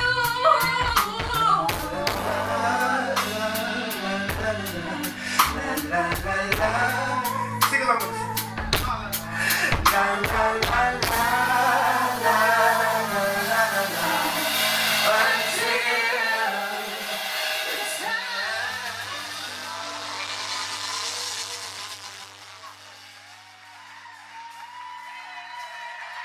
You know, I started playing since I was a little kid, and you know, the stars align. They kind of, come to a place, and we all came together and we started writing music together. A majority of the album that we've done so far is written and produced by me, and you know, the band, we just all came together, recently, and we just started. It's just brotherhood, like. It's an amazing feeling, so, it's amazing. How long have you guys known each other? We've known each other for 4 months. Are you serious? Mm-hmm. So how is that? I mean, how does that work? 4 months? After a while, I don't know. I mean, the realness of how they came to me and how we just came together, it was just chemistry from day one, and it's just been like that. I wouldn't. They asked me to change out of band, and I'm like, no. I don't want to. Like, these are my brothers, and I love them, So, nice. Now, who are your musical inspirations coming up? Growing up, I listened to a lot of country gospel. Really? Mm-hmm. Okay. Where are you from? I was born in Texas and traveled around the world. My dad was in the military. Okay. So tell us about your album. What can the fans expect on your album? Oh, the album is in full bloom, and basically, you know how when you plant a seed, what do? You just, the album is just gonna go from a seed, and it's gonna dynamically grow, and I hope it comes across that way. Definitely. So I'm looking forward to it. Now it's Grammy week. Do you have any people you're rooting for? Any people music you've listened to this year that you really, really like and you want to let us know about? To really, I don't know how to say this, but for the whole year of last year, I never listened to any radio or anything. I just stayed home for the past year and working on my craft and just getting that prepared. So I just feel honored and privileged to say that whoever, the Grammy week, God bless them in everything that they do, and I think it's awesome because, they're receiving a reward. I'm just going to be chilling at home with the kids, Yeah. Just being real cool about it. Now, I just came back from a panel talking about social media, Twitter, Facebook, MySpace, not so much anymore, but do you use any of those, and is that how you interact with your fans? Yeah, definitely. Facebook has been a crazy response from, just the single being out right now, and Twitter, you have to continue to do it. Once people start, they start to, oh my gosh, and you have to answer. You just can't be nonchalant and say, oh, and it's just kind of, it's warming, Yeah, definitely. You gotta stay in there if you want to be relevant. So, yeah. Anything you want to tell us about your single coming up before we end this interview? Until the time, you know, Timothy Bloom featuring V. Bozeman, and I'm honored and blessed by God to even be in the position that I am. That's all I can say, and I hope you guys enjoy it. Awesome. Thank you very much. You heard it here first. Hey, what's happening? This is Marlon Wayans, and you are watching BlackTree TV, Soul of the South. You could have been watching White Bush TV, but instead you're watching BlackTree TV. I came up with that.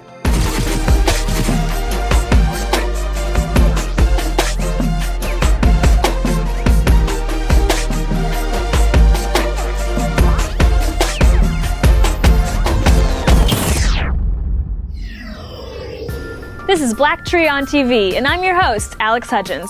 We are your #1 source for urban entertainment. Find out why Marlon Wayans ain't afraid of no ghost or jokes, why Morgan Freeman ain't afraid of no technology, and how Janelle Monáe went from Kansas City, Kansas to becoming an international star, and how super producer Will Packer and director Tim Story plan to take over the world with black movies. First, Marlon Wayans continues the family business with his spoof comedy sequel, A Haunted House 2. But why should he be concerned with PETA? He sat down with our Jamal Finkley to explain. I don't know about this place, baby. You said that about every house we looked at. This one's different. I just... No, this one is perfect. Come on, Charlotte Jr. It's like you're scared to come in the house. Call 911. Tell them the dog is white. Tell them the dog is white. So first, man, you know, Michael Vick is still catching flack from that dog stuff. I see another dog got hurt in this movie. You ever worry about PETA jumping on you, anything about... You gonna hit me with the Vic? No dogs or animals was harmed during the making of this movie. We actually put that, I think, at the end of the movie. It's a fake dog, man. I wouldn't want that to... And what's sad is I named that dog after my kid's dog. And their kids named their dog after Brad and Angelina Jolie's baby. I don't know why. They just love the name Shiloh. And they're like, it's so cute. And he has blue eyes like Shiloh. And I was like, okay. Where do you pick? Because I know like you have Conjuring and you put other ones in Haunted House. How do you pick which movies you're gonna kind of spoof a little bit? They kind of pick you, man. It's like if we watch the same movie, you would get something completely different than I get. You know, we just have a sick, twisted mind, and the darkest moments we find light in. It's not like I go out going, I think if you go out going, you gotta do a scene, this popular scene from this movie, I think you're failing it. Ain't you that brother that just moved into old Burton Place? Yeah, and with a white woman. Well, she's not all the way white. She's a white woman, damn near clear. Come on now, it's 2013. Interracial relationships is not a big deal. What? You need to tell that to the lonely sister. Here, look at this one right here, Honey, show them how you drop it like it's hot. Woo! Hold up, Bertha. Hold up. We ain't got no defibrillator. I think that's my cue to go. Excuse me, sister. Have a good sermon. Where you going? Love is love. You're so bitter. See? You're angry. Brothers be tripping. That's why I got me a white man at home.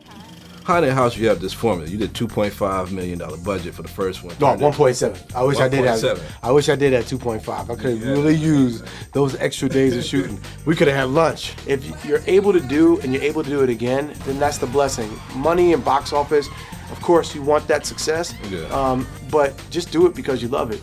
I am so lying. Yeah, it feels good. Ha! In your face, haters. Ha! Ha! $67 million worldwide in your face. Can I get a tag before? In your face! Tag that in your face! Your no scrotum's having a show. Marlon Wayans is a fool. Thanks, Jamal. That was hilarious, or at least way funnier than technology taking over the world and all of mankind. Yep, that's the premise of Transcendence. The path to building superintelligence requires us to unlock the most fundamental secrets of the universe. Intelligent machines will soon allow us to conquer our most intractable challenges. To develop new methods for the early detection of cancer. To build a better future for all of us. Simply put, to save lives. Once online, its analytical power will be greater than the collective intelligence of every person born in the history of the world. Professor?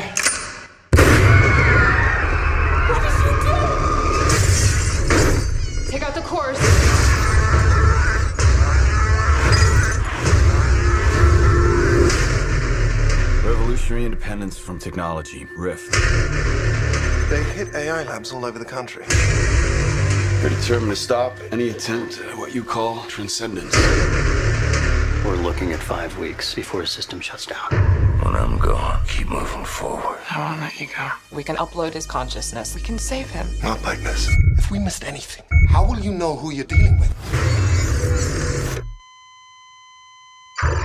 Oh my God. It's like my mind has been set free. I'm gonna need to expand. I need more power. Get me online. This is not well. Shut it down. Shut it down! It's him! Where are you going? Everywhere. Your friends, they don't know the danger. If she connects to the internet, the first thing it'll do is copy itself. And then there is no taking it down. The real will die. Whatever it is, it's building an army out there. What is this? It's evolution. This isn't evolution. It's an abomination. What the hell's happening? I'm able to fix them. This has gone too far, Will. Stop it! I don't understand. This is the future. This is not our future. You're not here with me. You've changed. Have you fallen out of love with me? No. Have you? If we don't stop him, it will be the end of mankind as well. Whatever we can discover, whatever we can create that might enhance human power of learning, power of doing, power of creation is a good thing. Until you get there. Good evening, Donald Buchanan. It knows me. Of course it does. DMV records, social media. Penn, tell Agent Buchanan about yourself. I am PIN, a physically independent neural network invented by Dr. Will Castor. Can you prove that you are self-aware? That's a difficult question. Man, Morgan Freeman was not joking around. That was deep, very deep. Coming up, we catch up with Mary J. Blige to talk about Black Nativity, now on DVD.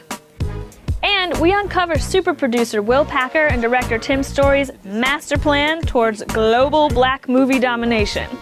Plus, find out how Janelle went from Kansas City, Kansas to R&B superstar to cover girl to Hollywood's new It Girl. And we hit the red carpet at the Rio 2 premiere in South Beach. It's all next on BlackTree on TV. You're watching BlackTree on TV, only on Soul of the South. Welcome back to BlackTree on TV. I'm your girl, Alex Hudgens, and we are your #1 source for urban entertainment. Now, there's no bigger urban entertainment icon than my girl, Mary J. Blige. She talks about some of her favorite collaborations with Jamal Finkley.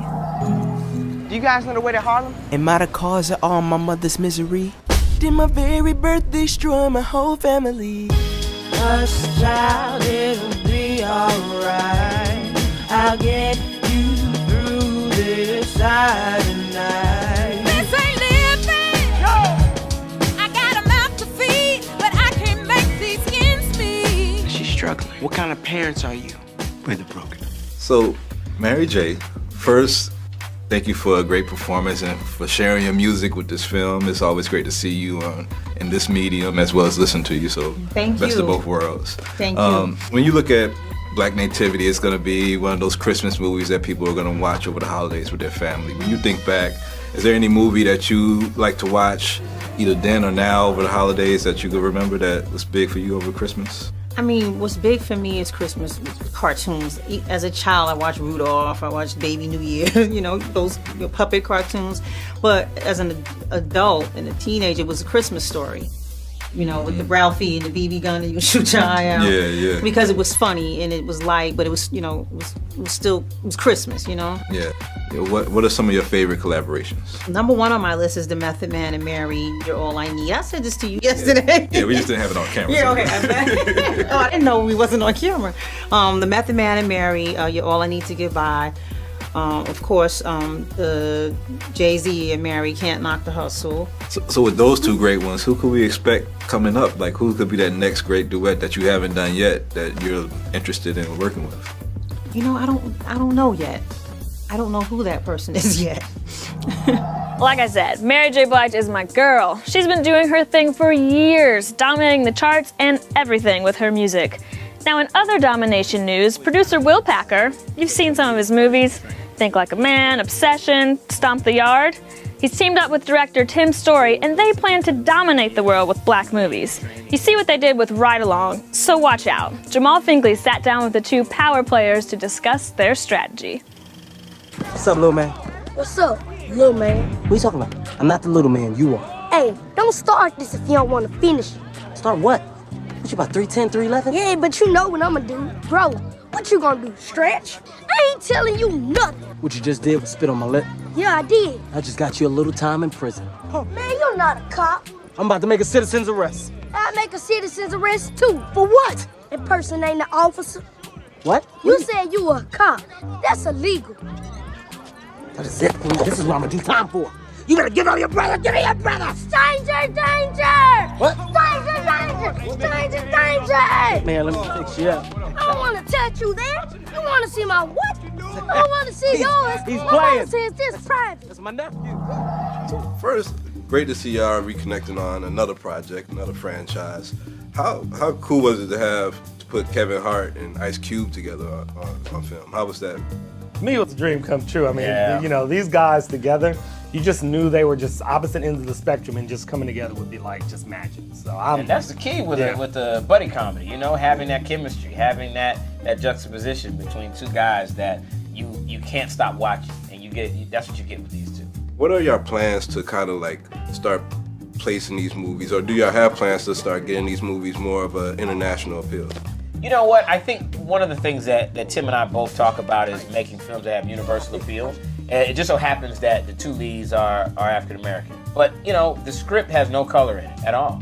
And I think the way Tim directed the film was colorblind. So it's a universal story. It's about a guy, you know, and he's in love and he wants to propose and he's got to get the blessing of the brother. And a lot of people can relate to that. So I think that's something that we want to do is take this film out to international audiences. It's a big push of ours and something that we want to do. And I think it starts with the content. Up next, Janelle Monáe helps to bring Rio 2 to life with her music. And we meet the other creative forces behind the hot Rio 2 soundtrack. Then we hit the colorful and explosive Rio 2 blue carpet in South Beach. It's all coming up on BlackTree on TV. You're watching BlackTree on TV, only on Soul of the South. Hey, welcome back to BlackTree on TV, your #1 source for urban entertainment. She's quirky, energetic, and has a voice out of this world. So how did Janelle Monáe go from Kansas City, Kansas to an international superstar? Our Sean Edwards finds out. We need something that can make us wiggle. Hit it!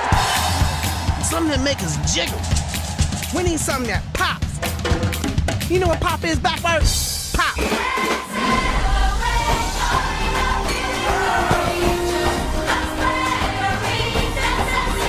I think incredible music, that's what made Rio so good. I'll be the first to say welcome back. He is muy guapo. What is love if it's not with you? A lot of percussive elements, a lot of strings, just something that people can just dance to.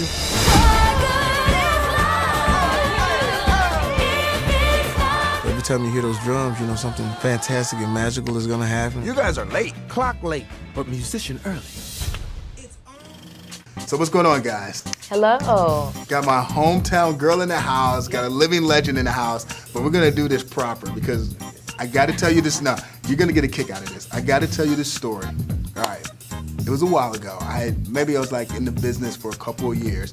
So like I needed to like do something creative. So I went to like this poetry slam at the Blue Room on 18th and Vine. Oh my God. So I'm at this poetry slam, checking out all these cool creative people do their thing, beautiful poetry, terrific wordplay. So a young lady comes over to the table and she's talking to me. She says, "Hey, aren't you that dude that's like on TV that does like the movie thing?" I'm like, "Yeah, what's going on?"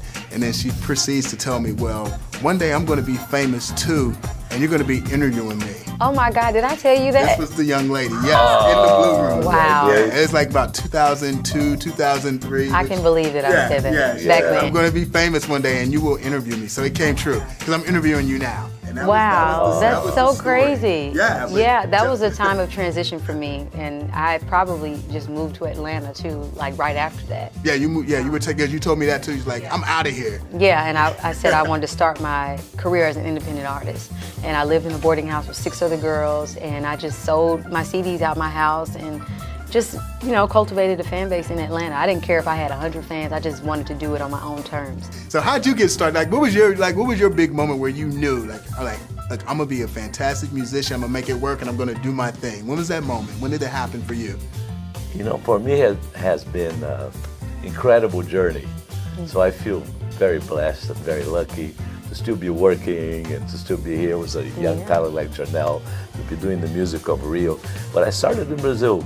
Started as a young kid, 7 years old, learning classical music, and then started playing clubs in Rio.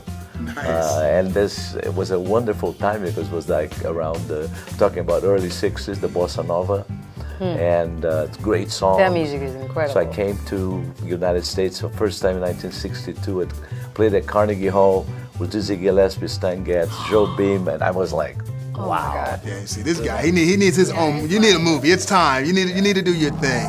Homegirl is mad cool. Love her and her music, and of course, her sense of fashion. Still ahead, we go into the studio with Janelle Monáe and the other musical stars of Rio 2. And we'll take you to the Rio 2 premiere in South Beach. Don't miss it. You're watching BlackTree on TV, only on Soul of the South. Welcome back. You're watching BlackTree on TV, your #1 source for urban entertainment. Let's hit the studio and hang out with musicians that brought the Rio 2 soundtrack to life.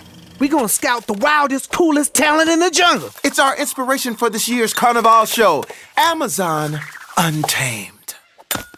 Next. What kind of song are you guys looking for? We need something that can make us wiggle, something that make us jiggle. Okay, I think I might have the song just for you. All right, hit it.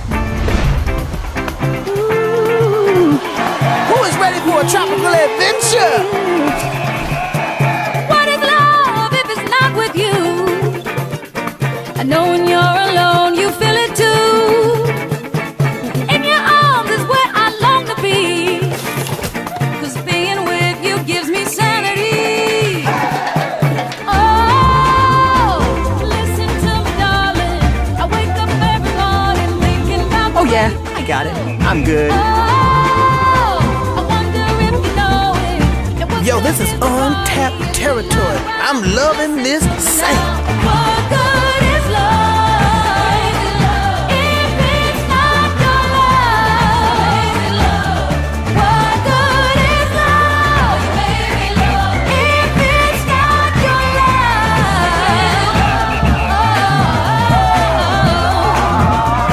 I know you're alone. You got to feel it too.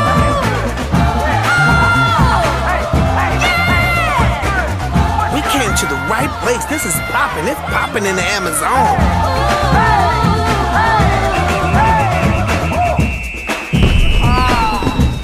So what do you guys think? Boom. That's it. You in. Yes. You're awesome. Well, that means we will see you guys at Carnival. All right. Wait. Hey, Dad, can you carry this? Wait, we didn't do a head count. Hey guys, wait up! They left without me. Again. That's messed up. Now, if you aren't in the mood to dance after that, then I don't know what to tell you. That was hot. Just like the Rio 2 red, actually blue carpet premiere in South Beach.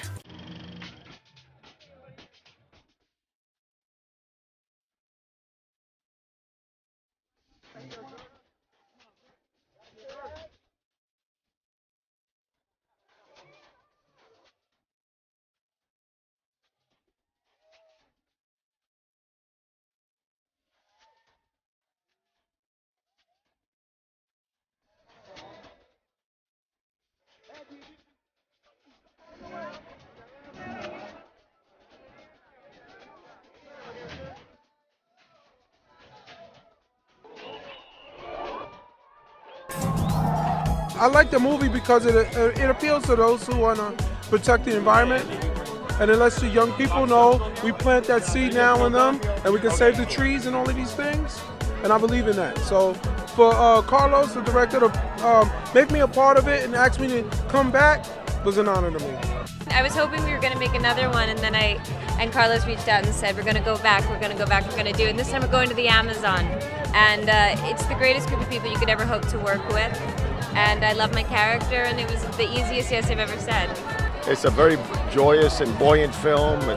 It's filled with very touching moments, and it also has for me something that's that I think for all of us is very important. Is sort of like thematic of environmental concern. Well, the cast. I mean, the success of the movie. These kids. Man, it's just an amazing event, and this is beautiful. Get the chance to come to Miami. Went to Rio last time, so this is beautiful. A good sign is that everybody came back and we added people, Kristen and Andy. But, we've known each other a long time, Jamie Foxx and myself and Will, and Andy.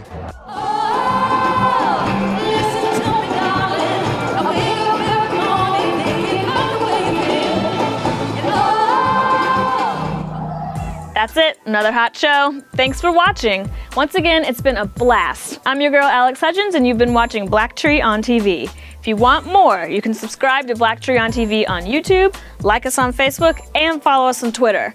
Lots of exclusives and other hot stuff. That's how we ball out.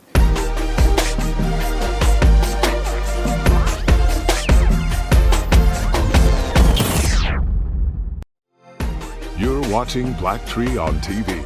Only on Soul of the South. Welcome back, y'all. You're watching BlackTree on TV. Like what you've been seeing and want more? Then subscribe to our YouTube channel. We've got exclusives and a ton of interviews with the biggest stars on the planet. Check us out.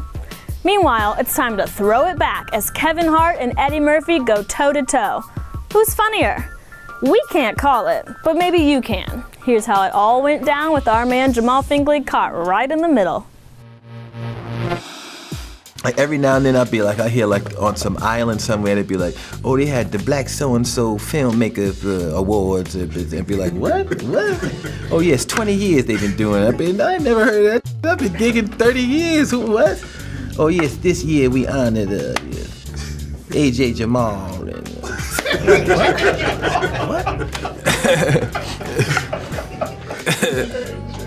What?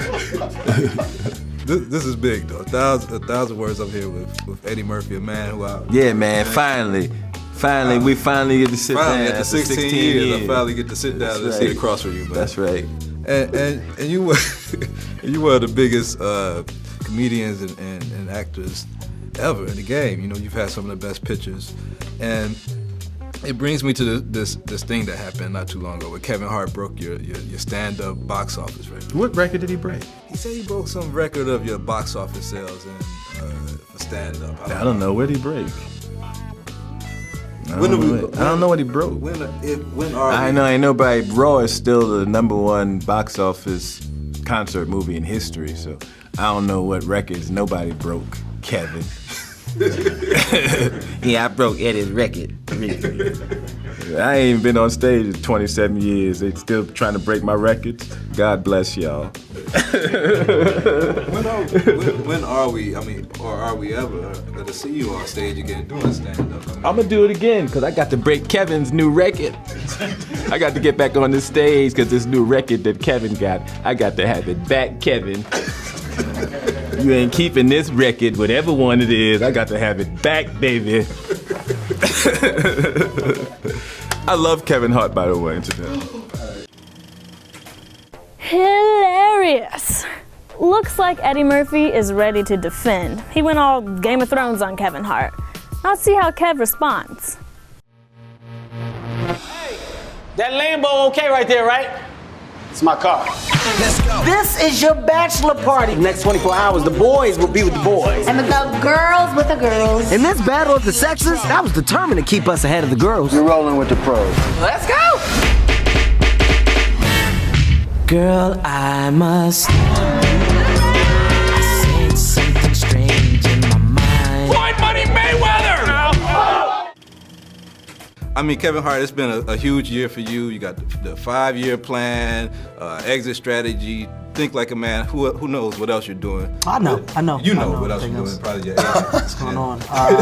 Just to give you an idea. I interviewed Eddie Murphy about a week ago, and he was like, he challenged you, said he's coming back for that title. I mean, you think you ever do the Laugh at My Pain Raw tour or something like that? No, man. Here's the thing about Eddie Murphy and myself. First of all, he's a good friend of mine, but just for people to understand, there is no catching Eddie Murphy or breaking Eddie Murphy's record. Just the media says I broke a record of his and ticket sales for a day, but Eddie Murphy is on a pedestal. The pedestal that he's on allowed me to walk through the doors that I'm walking through now and do what I'm doing. There is no surpassing him or Richard Pryor or Chris Rock. Those men are great. Bill Cosby, I can go on and on. I'm a young guy in the game that's coming up, following the footsteps of legends. So I'm just trying to be in my own realm. Hopefully one day I can be in the same conversation as those guys. Yeah, and I just want to say that he is undoubtedly one of the most grateful people I've ever worked with in my life. He is so grateful for those guys as well as being where he is. And it makes it easy to be around him too. That was fun. 2 legends going toe to toe. We've got mad respect for both. This has been another episode, but unfortunately, it's time to say goodbye. For now. If you want more BlackTree on TV, subscribe to the BlackTree TV channel on YouTube. And to catch up on episodes you missed, visit us at ssn.tv. Lots of cool stuff to hold you over until next time. Because you will be back next time, right? I'm Alex Hudgens, and this has been BlackTree on TV, your #1 source for urban entertainment, period.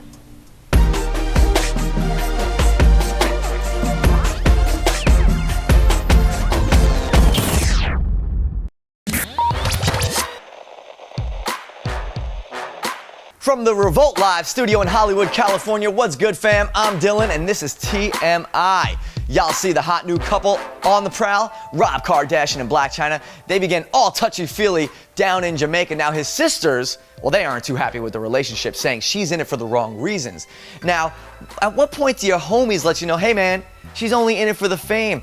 I don't know, probably the same time Rob says, it's all good, I'm only in it for the sex. Woo! And it's probably pretty good looking all fake Nicki Minaj and shit. Pretty even trade. Y'all see this viral video out there? While President Obama was in Chicago casting his vote in the Democratic primary, homegirl Aya Cooper, her spot was just blown up by her boyfriend Mike Jones. No, not the rapper.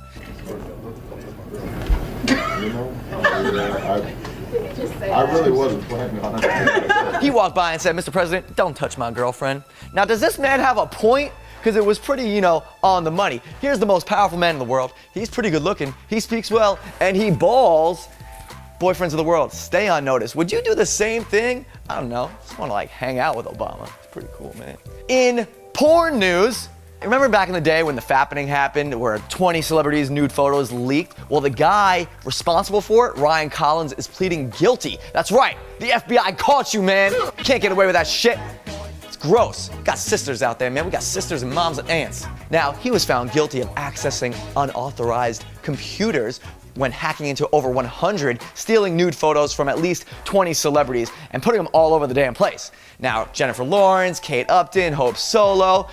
Thank you. No, I'm serious. I didn't even look at them. Did you? Don't lie. Now, he could face up to 5 years in prison for illegally uploading all these private photos. Now, his legal team, though, wants him only to sit behind bars for 18 months. That does not sound like it's enough time. What do you think is the appropriate punishment? Definitely at least 2 or 3 years, man. We'll post your jail photos. You gotta see this story? How LeBron James wants to steal Beyonce from Jay-Z. That apparently is according to Jeff Adrian, former NBA player. I know. Who, right? Exactly. Basically, he tweeted at LeBron saying, you know what's funny is at King James is from BS Akron, Ohio, thinking he gonna take Beyonce away from Jay-Z. This is endless conversation, folks. First of all, who? Jeff Adrian? You've played for 9 NBA teams and your last team was over in China. So before you come at the great one, chill. Number 2, I'm pretty sure every man in the world has said some sort of conversation about getting busy with Beyonce off the court. So the fact that you personally think that LeBron has a chance just shows how much you want to get with LeBron off the court. And, finally, look at this man. Looking like Chris Angel performing magic tricks on the side of the court with your purple hair, anime star. Damn, dude. Get it together, man. Changes to Instagram. I know, right? Scary. Basically, have you realized that in the top right corner of Instagram posts, there's no more timestamps, like when you're gonna like that girl's photo from 52 weeks ago, or actually you won't because you don't wanna look like a stalker? Yeah, we see you. Basically, instead of chronologically being posted to Instagram, your best friends and favorite accounts are definitely gonna be on your feed, because Facebook and Instagram, Facebook owns Instagram, they're gonna make sure that you see your favorite posts first with a new algorithm. Is that getting a big love, a big heart from you, or is that a big dislike? Let us know. And finally, the hell is that? Seriously, this is 30,000 feet up in the sky. There's a man that was flying from Austria and he sees this shadowy figure on top of clouds. And now you think it might be fake or whatever, but like there's a shadow and the sun's over there and it's casting that. That's some crazy ass stuff. Aliens, they exist. They're just waiting for us to be ready. And finally, you guys know that urine back in the day was used to whiten teeth. Ew. That is TMI. I'm Dylan. Peace. See you next time.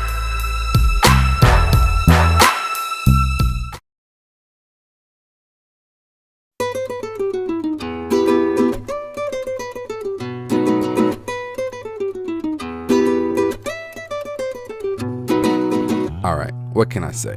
I fell in love with Ecuador. I mean, what's there not to love about this place? As if the countless cascadas that are raging through the Andean jungles, that's waterfalls for all you gringos, as if that's not enough of a reason for you to fly down to South America, then perhaps the iconic stained glass windows or the stone steeples of the city's famed church, La Basilica del Voto Nacional. And if you adrenaline junkies need your fix, there is always a kilometer-long zip line that propels your body over death-defying heights overlooking spiraling rivers. But before you hear about all of that, you could come here for one reason alone: the soup.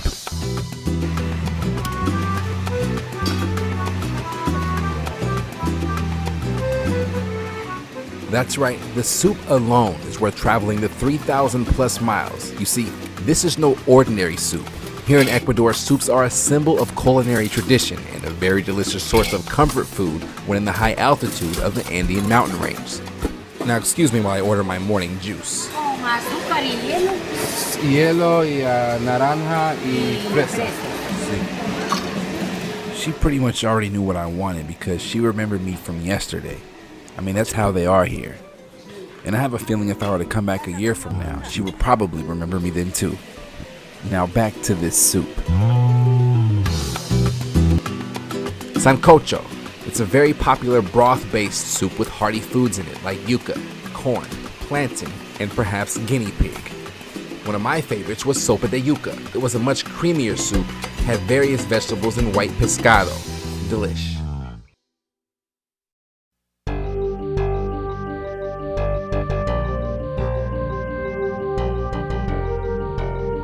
When visiting a new country or city, I particularly like to find a vantage point where I'm able to get my sense of direction back after the long flight. To me, it's important to see the layout of the city to best understand my plan going about to see as much as I can in this new foreign land.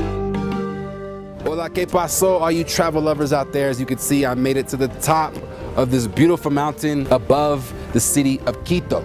Quito lies in the middle of Ecuador. It's the capital city, and I'm on top of the mountain called Cruza Loma. And I must say that I'm very short of breath because we're 4,100 meters above sea level. So we're like halfway up to where the airplanes are flying right now. But luckily for us, it's not too cold because here in Ecuador, they pretty much get year-round spring-like temperatures. So when you come here to Cruz Loma, you're gonna make sure that you take the teleférico, which is like a cable car that's on a wire. It takes you to the top of the mountain. It's actually kind of scary. If you're afraid of heights, I recommend maybe not looking down. But when you get to the top, it's well worth it, I promise.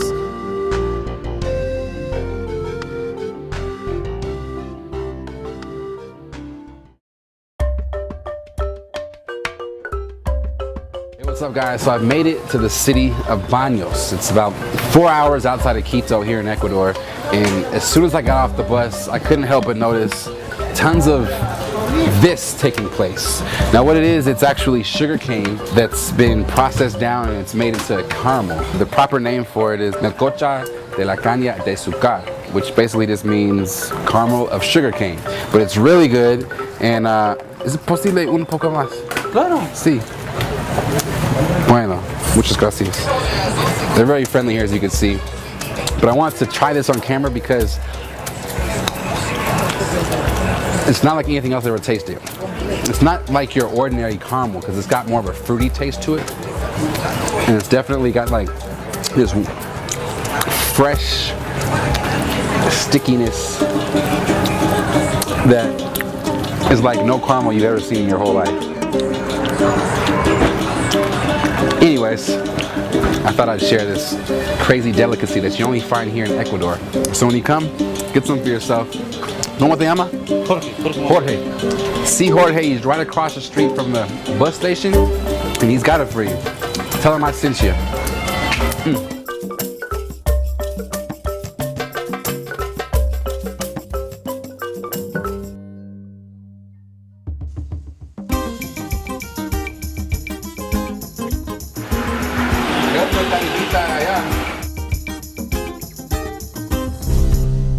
As you can see, I'm getting ready to put my life on the edge here and go. I'm actually getting ready to go down one of the largest canopies in Ecuador. It's actually about a mile long, or it's a kilometer long, a little bit short of a mile, but it's the largest and longest canopy in Ecuador. So we're gonna go over the river, and hopefully I'll be able to tell you all about it when I get to the other side. So let's go.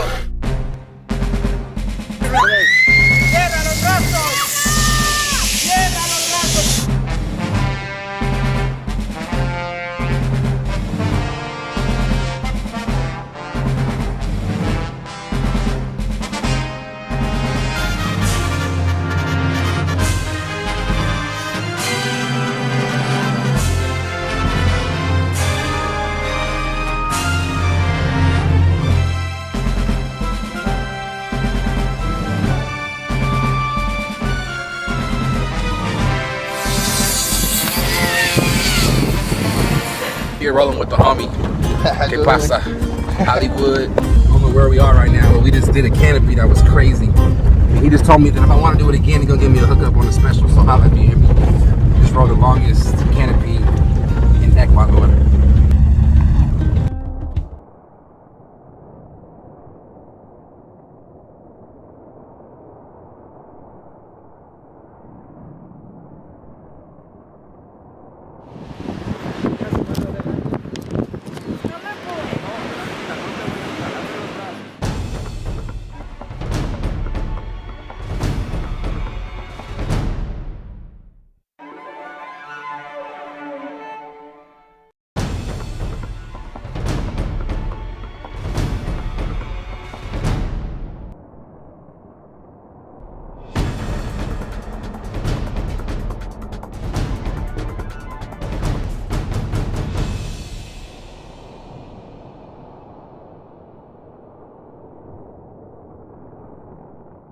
Well, here I am in the beautiful city of Baños. Come to find out that means bathroom in Spanish, but this is far from a bathroom.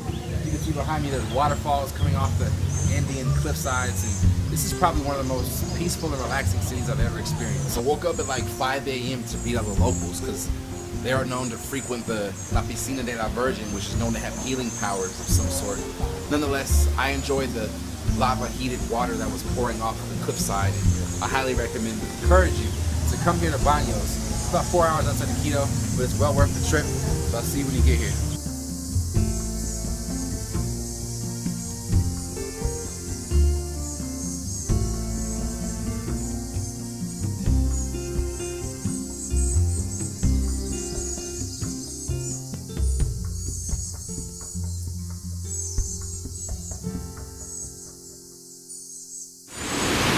Ecuador is filled with suspension bridges, all of which seem very, very unstable. But it's a part of living life, so I'm about to cross an extension bridge that is shaking in the wind. It kind of reminds me of the Golden Gate Bridge, how it shakes in the wind. Woo! Don't look down whatever you do. As you can see, I'm standing here below one of the largest freaking waterfalls in the whole country of Ecuador. You want to make sure to check this out. Woo! After visiting the Pailón del Diablo Cascada, I was eager to venture into the town of Baños to take some captivating photos on my camera. Check out some of my shots.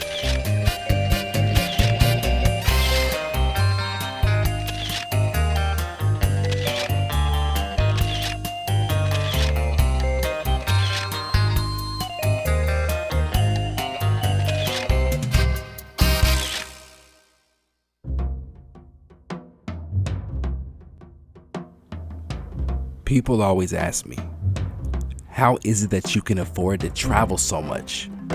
My response to them is always the same. How can you afford not to? You see, life isn't about getting caught up in this rat race in some attempt to fit into the box of what society defines as successful. The true beauty of life isn't discovered through money, fame, or obtaining meaningless possessions that will deteriorate over time. The most valuable asset you could ever own are the experiences that you live and the relationships that you earn.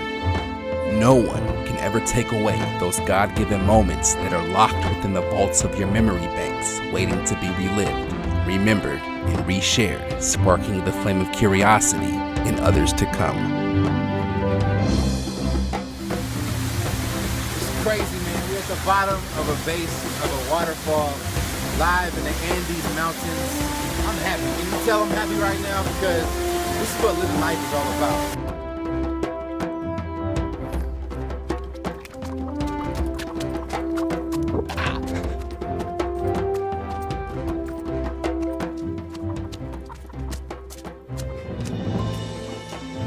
Uno, dos, tres.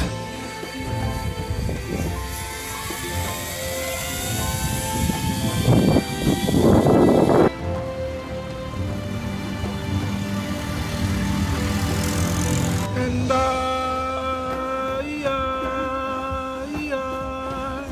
will always love you.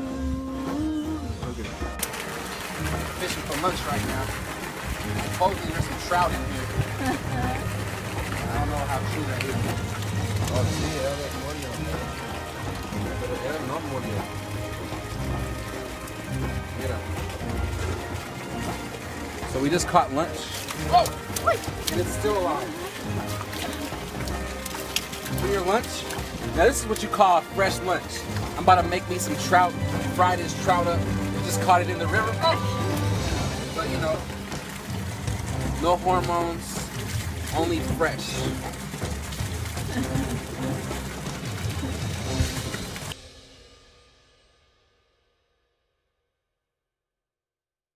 Yo, what's up? Thank you so much for taking the time to watch this video along with all the other videos that you've watched during my experiences and travels around the world. You've shared them with so many of your friends that have accumulated hundreds of thousands of views, and I've actually now attracted the attention of several tourism departments. So because of you, I'm gonna have the opportunity to travel the world and record videos and document different cultures and experiences that are out there for everyone to see one day, hopefully. So thank you so much for your time. And again, subscribe right here, click that little button, subscribe, share with your friends. And I thank you so much because without you, this will not be possible.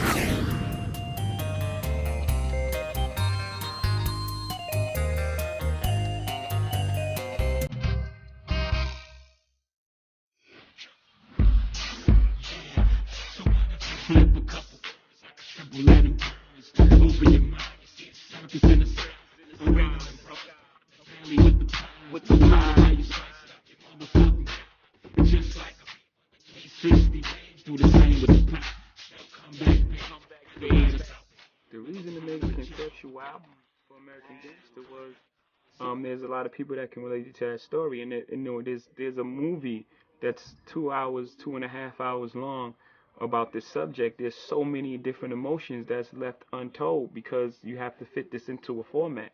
Like I took a scene in which T.I., who plays Denzel's nephew, who was going to be was a pro ball scout, and Denzel had set it up for him to meet with the Yankees, and it was all set up. This guy was on his way to a legit life and be like, you know, a superstar in his own right.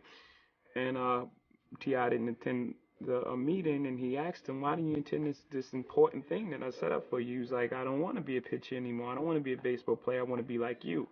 So that emotion right there, we never got to see Denzel go to his room and cry, you know, or at least be reflective about it, because, you know, that's the last thing he wanted for his nephew. Else he wouldn't set up the meeting. He didn't want his nephew following him into that type of life. So those are things that I would take. I would press pause on them, and then I would explain it, you know, explain the emotions behind it. Django. Oh, okay, what you gonna do?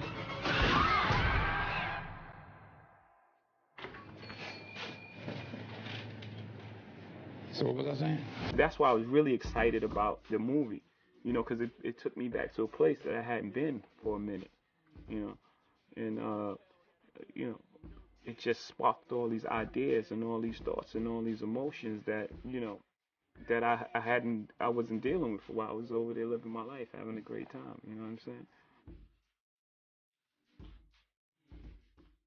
Oh wow. Wow. Yeah, we gotta go. Yeah. So we're gonna Wrap it up. BlackTree Wrap it TV. up. Wrap it up. And he has a BlackTree, so we gotta go. Wrap it up. That was gold right there. I'm gonna leave that. But before we go, can I get one more question? I mean, it's been a serious thing all week, and everybody's been talking about it. Yeah. I want to get you guys' reaction on Trayvon Martin in that case. You know, so how do y'all feel about that? I mean, none of y'all are old enough to be mothers of a 17-year-old, but you know, just being that situation, what do y'all think about the case and how we should Well, proceed? we're tragic. We all come from black men. You know, we have uncles and brothers and, you know, nephews, and you know, we're sitting next to one. Anytime something happens, you know, you feel for all the men in your community and Latinos and the other communities it affects as well. So it's a tragic day for all of us. You know, their family. Our prayers go out to them, and we hope that this situation makes us take a deeper look so this doesn't happen again and again and again. And obviously it's been happening quite a bit. Yeah, and a bigger stand at being vocal about it and bringing it like to center stage, and you know, just keep doing that, because I feel like the more attention that we give it and the more that we're vocal about it, the more it absolutely cannot be ignored. So. Well, thank you. Everybody check out Think Like a Man. Greatest movie I've seen in a long time. Funny, y'all would love it. And check out these ladies and this gentleman and whatever they got coming up next. That's my boob. That's my boob. That's great.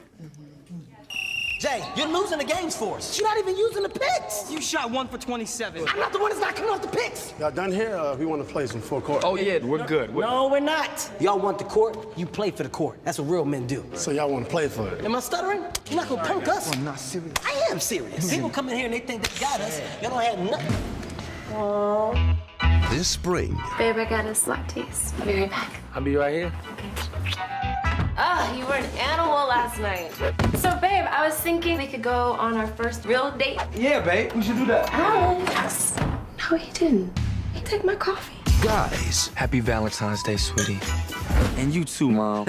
I'm just gonna leave you two alone. I'll call you. Or not. Will be guys. Sally's slammed. Go park some cars. Whoa, she's so sweet to the eye. She walked right by with her nose in the sky. That's my car. She don't even know who I am. Okay, where's the window? The Dark Knight strikes again. But women have had enough. What is the problem with men of this generation? Ladies, till you understand the mindset of a man, you are never gonna win in the game of love. Act like a lady, but think like a man. Think like a man.